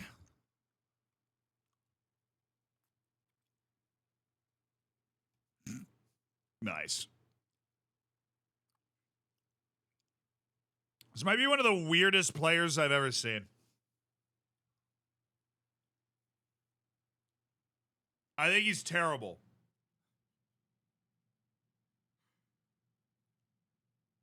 Unless you have a very specific tactic that is designed to maximize his skill set.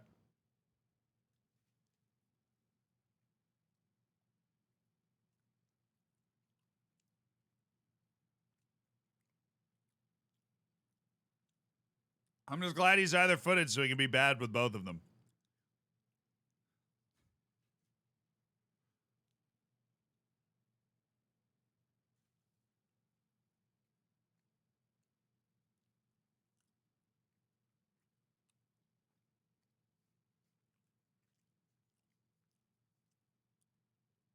I love him. The match engine loves him. Really?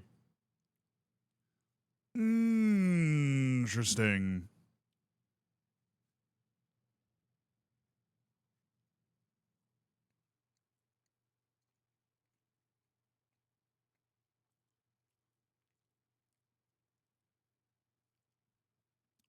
Like, what is the scout seeing to be like, yeah, he's great off the ball, but this dude can't score to save his life?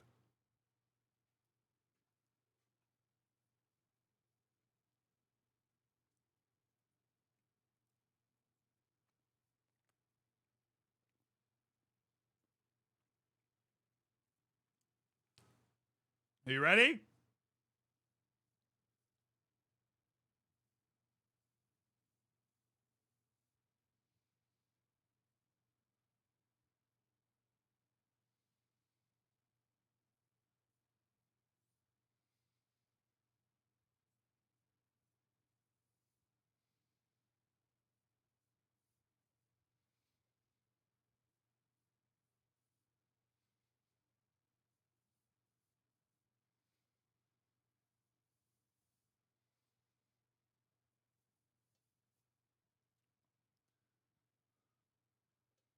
Oh, we're grooving, chat. We're freaking grooving.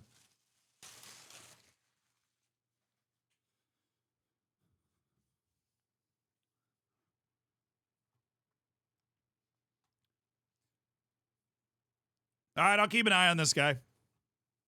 You guys say that the match engine likes him.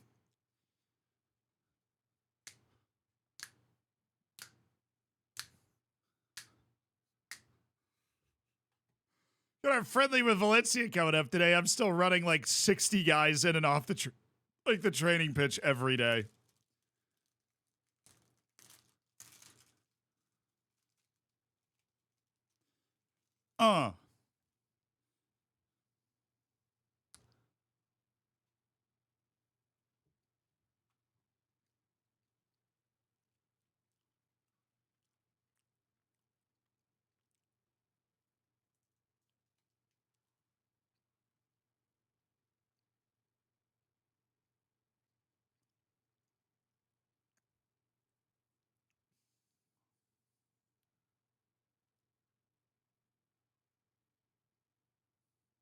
All right.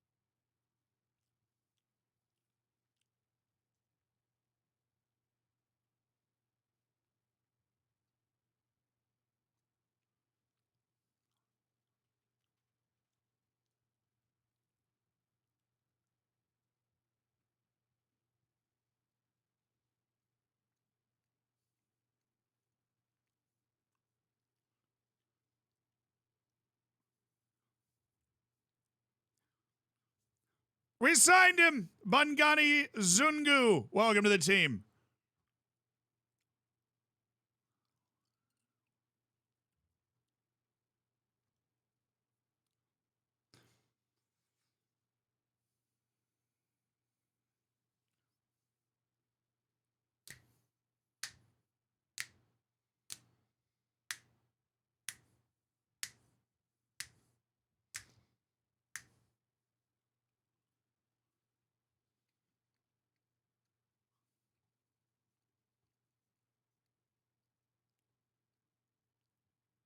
Did you just keep shooting star to be able to eat for 3 minutes without saying anything? That would have been a genius move.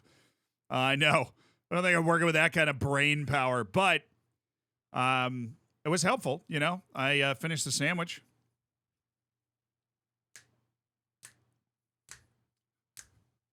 Prince Indalovu, oh, sweet. We just beat Valencia 3-1.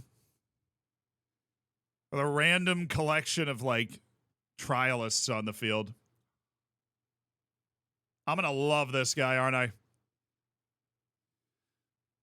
Saavedra's going to be freaking amazing. I can smell it.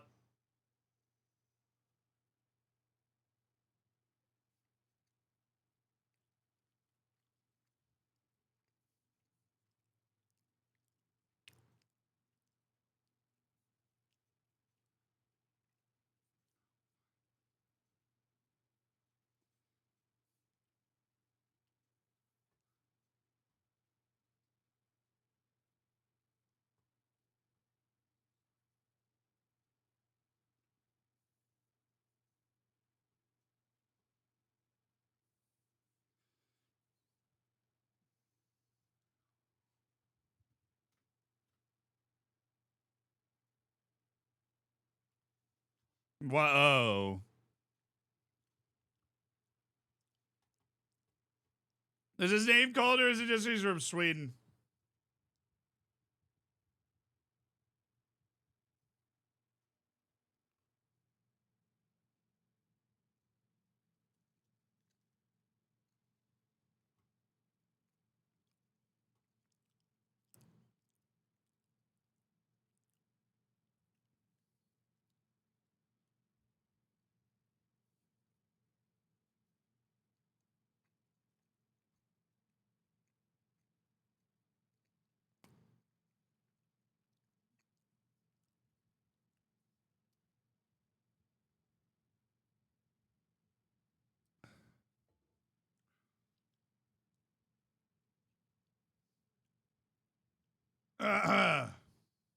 There's so many big face pager. That was funny.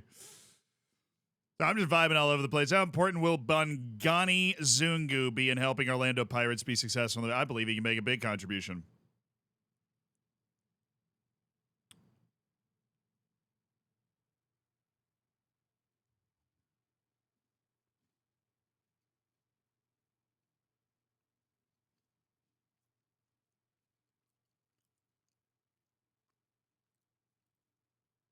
Many were surprised you were able to buy Bangani Zungu for as little as you did. Me included, honestly. I couldn't believe how easy it was to prize them away from Sundowns. We've robbed them.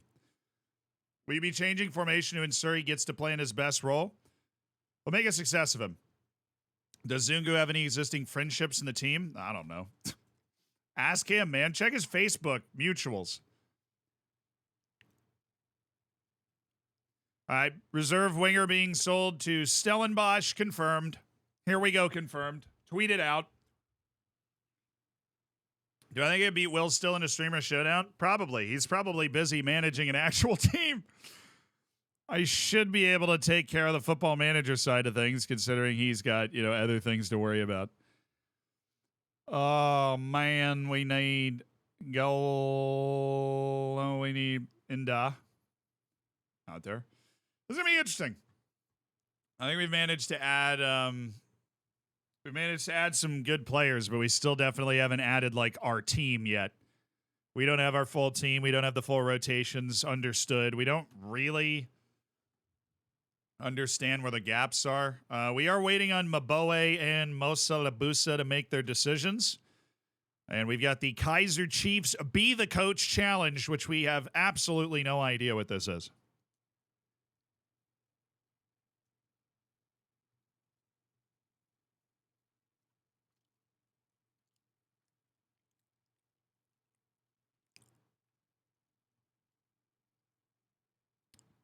Emmen gave him a much bigger contract. So Lebohang Maboe is headed to the second division of the Netherlands. If he came to me and asked for more money, we would have thought about it. But, you know, I guess that just wasn't in the cards, man. All right, I'm going to go for the other winger now. Where is he? Good. Kudumela. Tabiso Kudumela from the Mamelodi Sundowns. We're just signing players from the Mamelodi Sundowns. Who's the agent?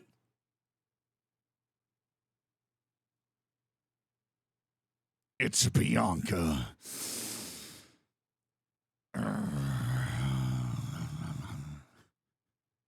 Bianca's here. I don't think so, Buster.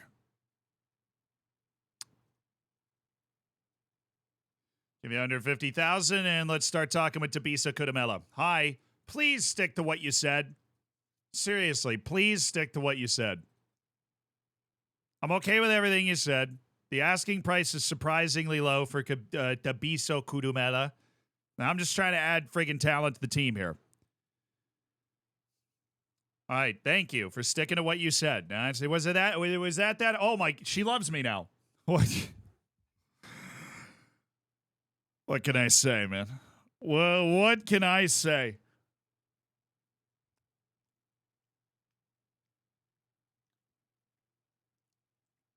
Of a certain charm.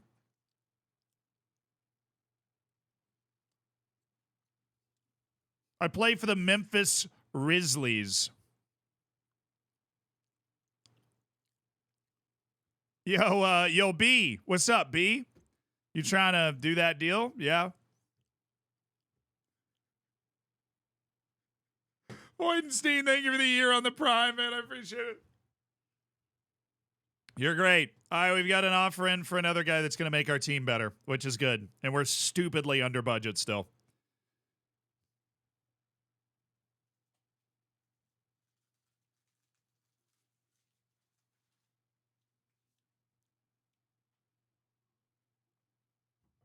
Sell Zorich if you're going to play. The problem is the other guy, Zwane, plays midfield and wing.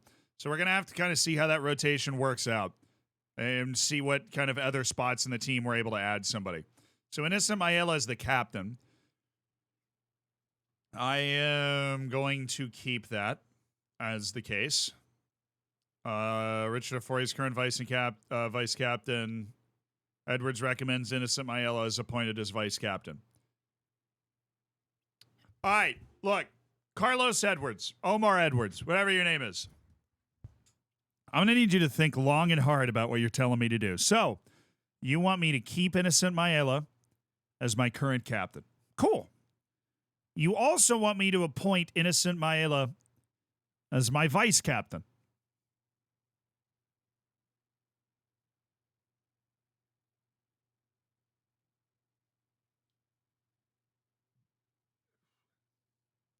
Genius.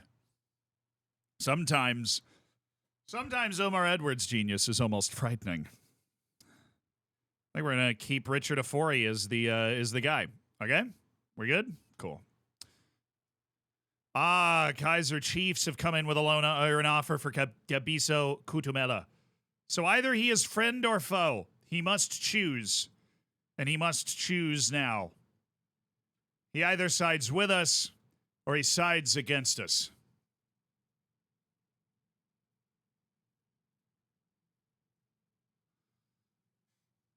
With us or against us? He's so good. He deserves to be the captain and the vice captain. Yeah, I didn't consider that. That's my bad. I should have considered it. Trials coming to an end. Good. We're losing 30 guys from our trial list. Dumasanya and Gwinya. Okay, so this guy's 2 stars. How? He has 4 composure and 3 anticipation. All right, I see it. But wow, man, you really got to. I mean, dude.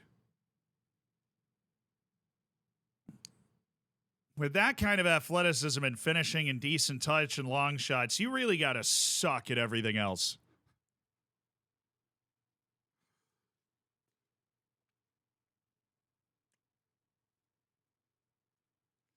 Give him Adderall. We've solved it. The man just has ADHD. Does that explain his crippling lack of teamwork as well, or are we just chalking that up to... Might be potentially the most frustrating player you could possibly sign. Honestly. How do you reconcile 16 finishing with 4 composure? You add shoots with power.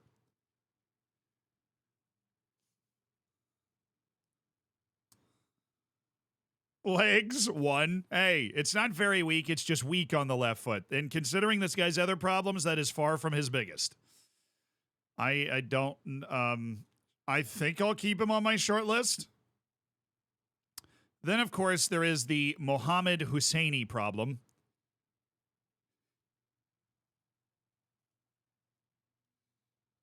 Oh, you know... We could just make Maela center back and then put Mohammed Husseini at left back. How many foreign players are in our registration? 3. Lisa Inda, Karim Kimvwidi, and goalkeeper Soibu. Or wait, no, hold on. Richard Ofori's not foreign? Dude plays for Ghana. He's also South African. That's clutch. Saib Umaru is a guy that we could move. So we have 2 foreign players that we think are an important part of the first team. So signing Mohammed Husseini of Tanzania is not like a crazy move. What do you guys think? I like him. I think that gives us another option at center back. Maela plays left back and center back. Plays it well. This guy would be just a pure left back, can play the wing back position comfortably if we do end up going with a 5 at the back. Going to have a lot of experience. Certainly a very good player mentally. Doesn't have a gaping hole physically, especially at a fullback that's 5'7". His jumping reach is fine. Very well-rounded player. Hits a corner well, so he provides an in-swinging left-footed corner at a high level, which we value. I think there's a lot of things to like about Mohammed Hosseini. James Wazir. I'm not playing him as an inverted wingback. I mean, that's insane. Wow, they took that. That's been rejected so many times, I just assumed they were going to say no. A minimum fee release clause to domestic clubs. I'm going to remove that. Please don't hate me, James. Oh, they came back and locked it, so I probably should have removed that a little more passionately. Hey, Husseini. Oh my! Oh, dude, what are you doing? What is happening? It's just the weirdest negotiation of my life, dude. What? I think it just went up. I don't even know. I'm so disoriented. I mean, I guess that was some sort of stroke of genius, but I feel like most people would have left. We just have so much money, I don't care. Oh, we're about to start a really, really bizarre branch here.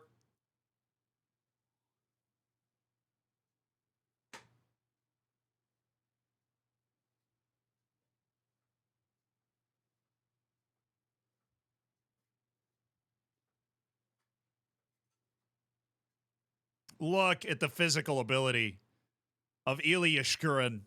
The strength, the speed, the jumping reach.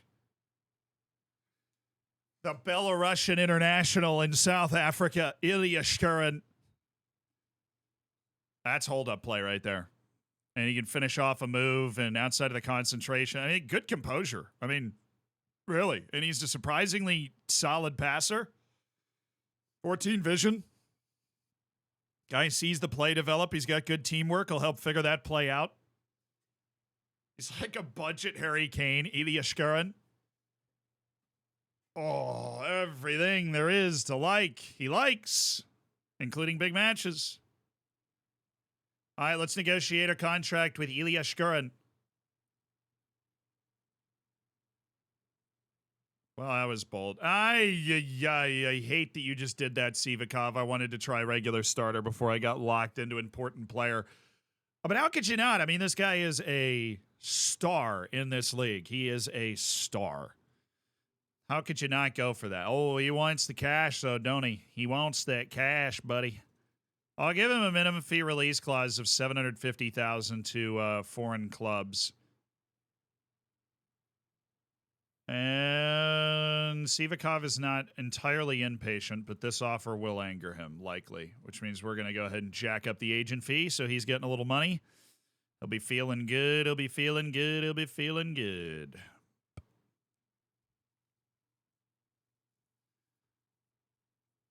He's like, bro, why would you even say that? Okay, $500,000 a year for Ilya Shkurin.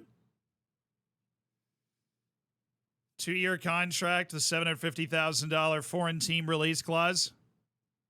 He's just clearly a star, though. He's just clearly a star. Luxemburger center back Tim Hall. Scout in the world, man. It's got its benefits. No, Daniel Avramovsky, I'm going to go with no, probably. Oh, but he is so unbelievably balanced. But now that we're looking at like 4 foreign player spots being used, if we make those 2 signings, it's a tough sell. I'll keep Avramovsky around for a year, but Christian Tazevsky, pretty straightforward fullback. My scout seems to agree. Arsen Biglarian. This is a fairly regular goalkeeper for the Armenian national team. Nomadic goalkeeper. Good for him. Rahil Memedov. I don't really see it. Sorry, bud. Elvin Seferquiliev. Apparently has some serious potential to grow into, so maybe if he lands back at Karabakh, where he played for 4 years, he can reach it. Yeah, so 3 spots for foreigners. We've got an offer out for the Tanzanian and the Belarusian, which is not a sentence that I don't think has ever been uttered before. But that is our truth right now. George Malaleka. Now there's a South African. We could use some South Africans around the team. We have 30 trials expiring today. Prince Samalo.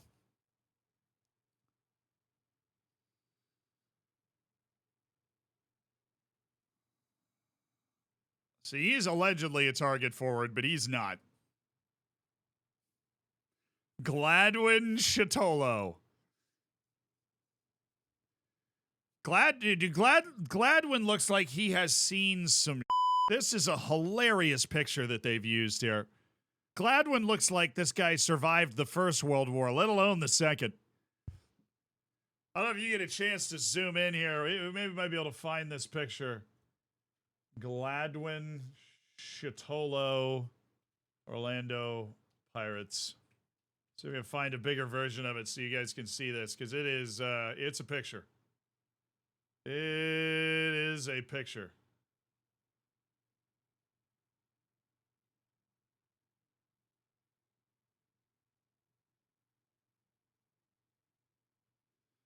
I mean, that dude.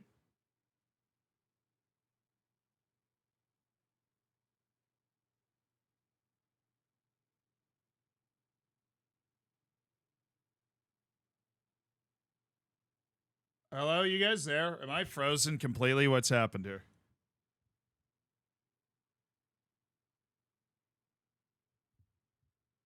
You guys can see me, right? Just the chat? All right, well, my entire OBS is frozen here.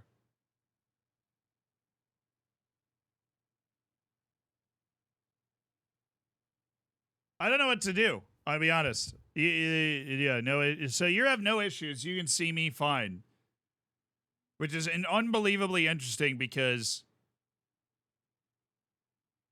like, the computer that the OBS is on seems to have just locked up for some reason. But you guys are here, so sorry. Can you see? Can you see Gladwin? You can see Gladwin? Okay. Yeah, it looks like he's seen some stuff. Gladwin's had a tough few centuries. But you know, he's actually a good player. We'll consider it. Roscoe Peterson is not. We'll let him move on. Ruzai Gamaladen. Yeah, Wiley, thank you. The tier 1, dude. Appreciate it. All right. Well, that's bizarre. I don't really know what to do with this, but as long as it's working, I guess. I don't even know if I can end the stream properly. Like, it's just all locked up.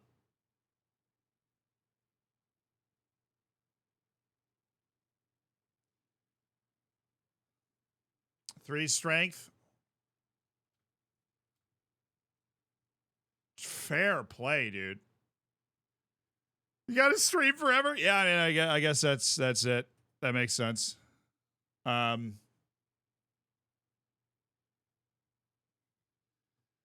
I know on-screen chat is frozen. We are aware of that. Oh, this play, dude. This is a saucy Tinder pic. This guy's got as his picture as a player here. Saucy Tinder picture in play. Oh, but he plays the whole back line, so he has my interest. Honestly, I can't lie. I was a little seduced by the picture, so I get that. I get it. Bongi and Thule. Yeah, he rizzed me up. That's for sure. He picked me up at a wave of Riz, carried me away. Daniel Cardoso. He is a left-footed center back. Netherlands is up 1-0. That was fast. Well, goodness gracious. Are they going to beat Gibraltar 14-0, or, you know, what are we feeling? Wales is beating Turkey, so it might, you know, the crazy ending might be on. Wales is beating Turkey. I know that means that unlocks a potentially crazy ending. I just can't remember what it is. But Wales is beating Turkey, which they need to win that match, and then they need something else crazy to happen in order to get in.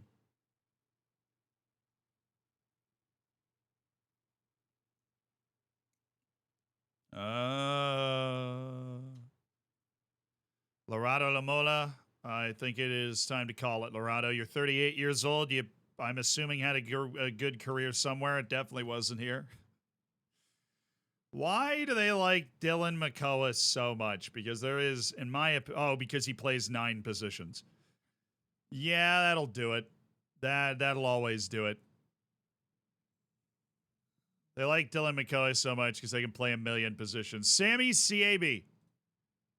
How you doing, man? You doing all right? Just running around with your 4 concentration, you freaking loser! What are you doing? Batusi Albas. There we go. There's a guy that's just good at stuff. You know, he's just good at stuff. He understands the assignment of, like, I need to be good at... Oh, yes. Okay. Azerbaijani central midfielder Eddie Silvestre. Nothing would complete the throuple of Tanzania and Belarus quite like signing a box-to-box man from Azerbaijan. If we're being honest with ourselves, that's probably the dream.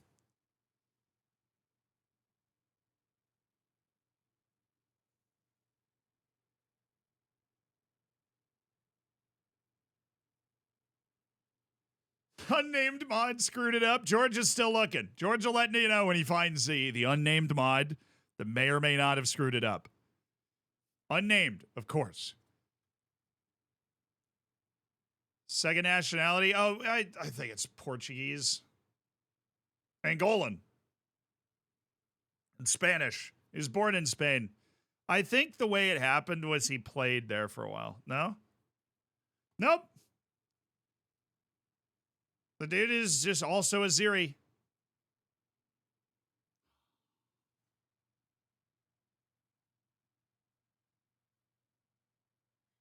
Most of Labusa's going to Häcken. That sucks. Can't blame him for going to the top Swedish league, but we did offer him more money. Very close call, but he feels their squad is stronger than ours, even though we were giving him some more money. So he's decided to go and play in Sweden for a little while. It does say it was a very close call. Dang, man. We almost had him. That would have been a nice pickup. But, you know, Hosseini, Shkurin, and Tabiso Kudumela would be a nice thruple of signings to help us out.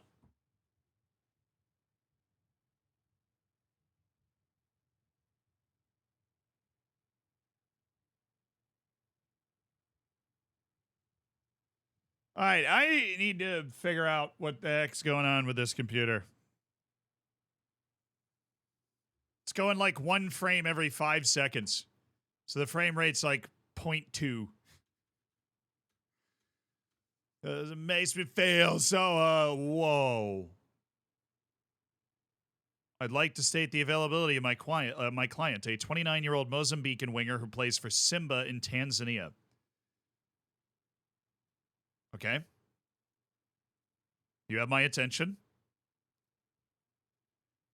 Previously scouted Indonesian winger Febri Haryadi. I don't chill, do I? And Ani Saltu is already on trial with me, so I don't know if that was an incredibly informative situation. Lamazia is trying to sign that guy. Okay. Swane's still coming back from his damaged Achilles tendon. And Vrusal has completed his signing with a team in Greece. So good for him, you know, excited for him. Latkovic is still apparently a good signing, allegedly a good signing.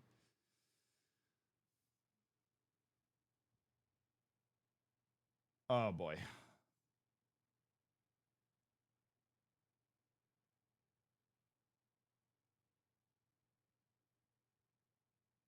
Does anybody know the fix for, this is a genuine, honest question, for a computer that seems to have dropped into a 0.5 frame rate? Does anybody know what the fix for that is? Because that's what I'm staring at with my streaming computer right now.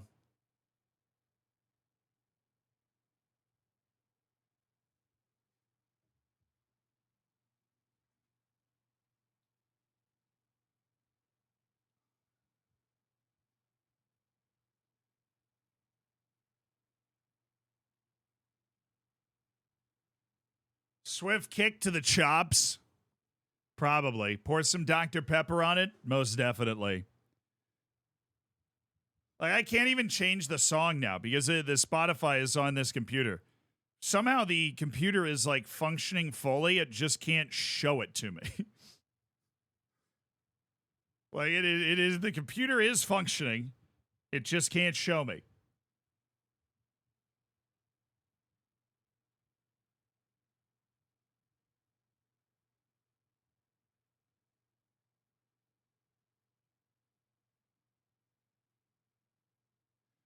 Multiply open task manager. Yeah, we're going to do that. We're opening task manager. It'll take a while. Just wanted to, we wanted to look at it. How many guys do we? I mean, I guess we still have a ton of guys on trial. That is really amazing. How many guys is that? We have 67. We have 68 players on trial right now, which means before we just cut like 13 guys, we had about 80 players on trial. It's a farm, man. It's a farm. Restart Explorer.exe and Task Manager under Windows processes. Got it? Okay, so I am in Task Manager. It says 43% CPU, 33% memory, so technically it should be fine. Explorer.exe. Take me a while to scroll accurately here, but we're going to give it the old college try.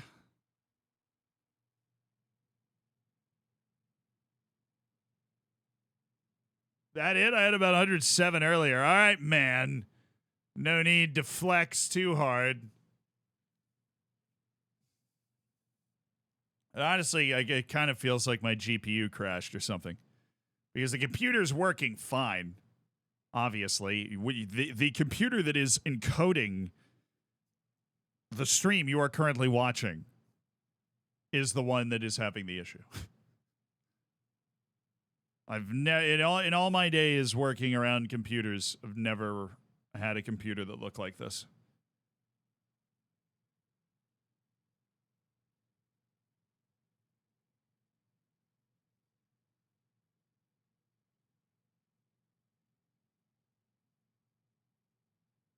Hey, Racing at Home, congrats on the promotion.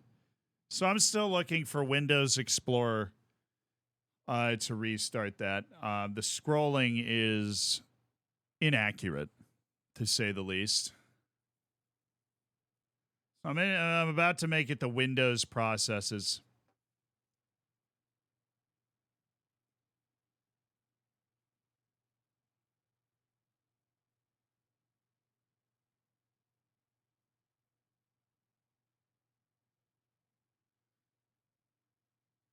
All right.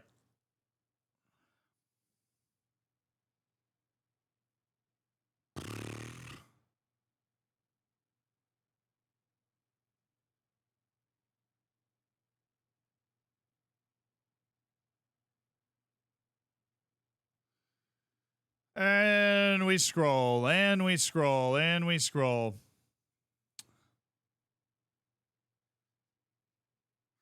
I don't have my activity feed over here, but I'm reading a novel where the main character's damaged the muscles around his spine. It's a backstory.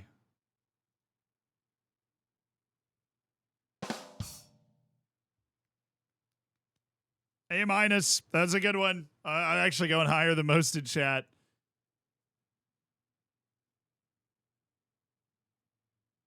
Do-do-do, do-do-do-do-do-do. No, I know it just takes me forever to scroll there.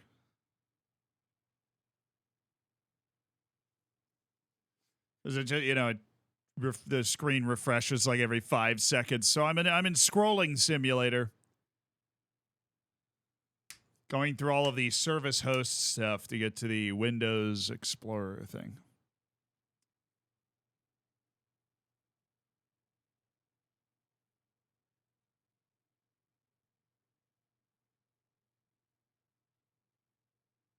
I saw Control Shift Win B works as a like reset the graphics drivers or whatever.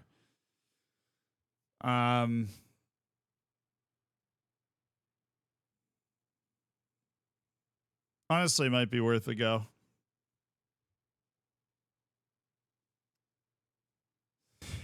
What a name. Oh yeah, monitor your credit. They've been in the hammers for a while. And they're helpful. Helpful lifestyle tips. Make sure you monitor your credit today, kids. All the way to the bottom.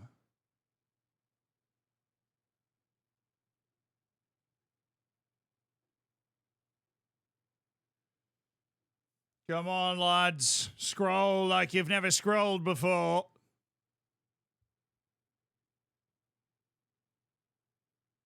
The PCs in the mid-season form drop.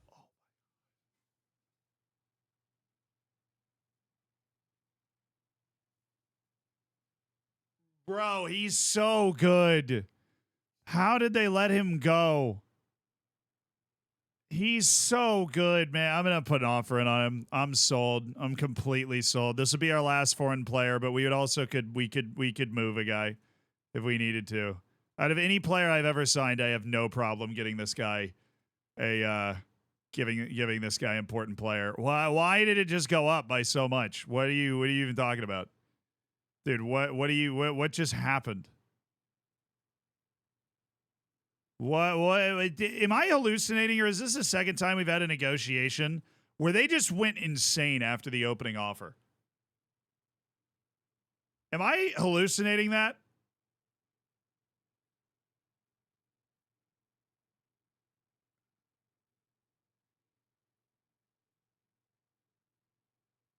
That feels like a glitch. As somebody that's played this game for a long time, that feels very glitchy.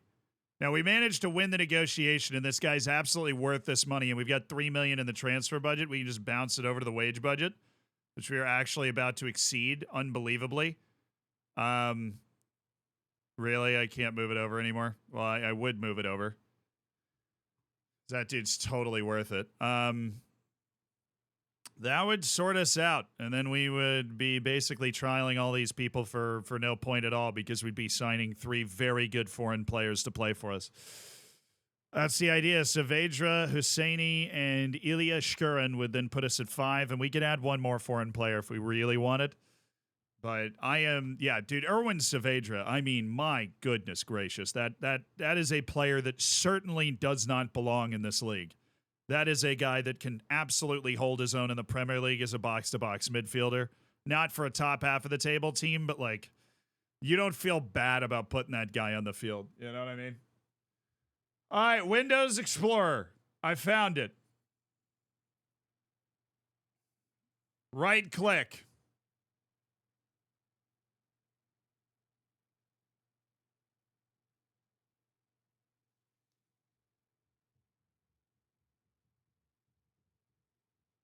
I'm waiting for the right click to load, but I am gonna restart that.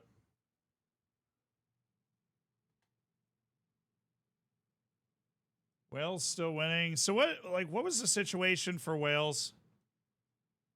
Oh my goodness, they are ahead of Croatia right now.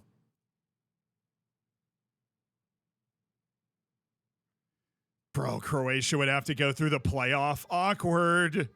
They have to beat Armenia as it stands, or else Wales gets the automatic spot and Croatia's going through the playoff. Even without Gareth Bale, the Welsh national team resurgence has been remarkable. Those Welsh flags. High and proud. All right. Now we're going for restart. All right, the thing popped up, so we've clicked restart. If something weird happens to the stream, it's because of that dude in the chat that told me to restart Windows Explorer.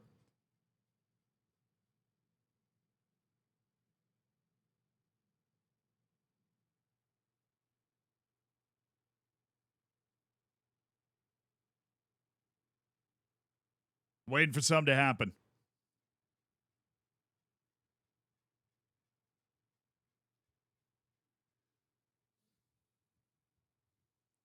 Final stream of the year. I thought it worked, but it didn't.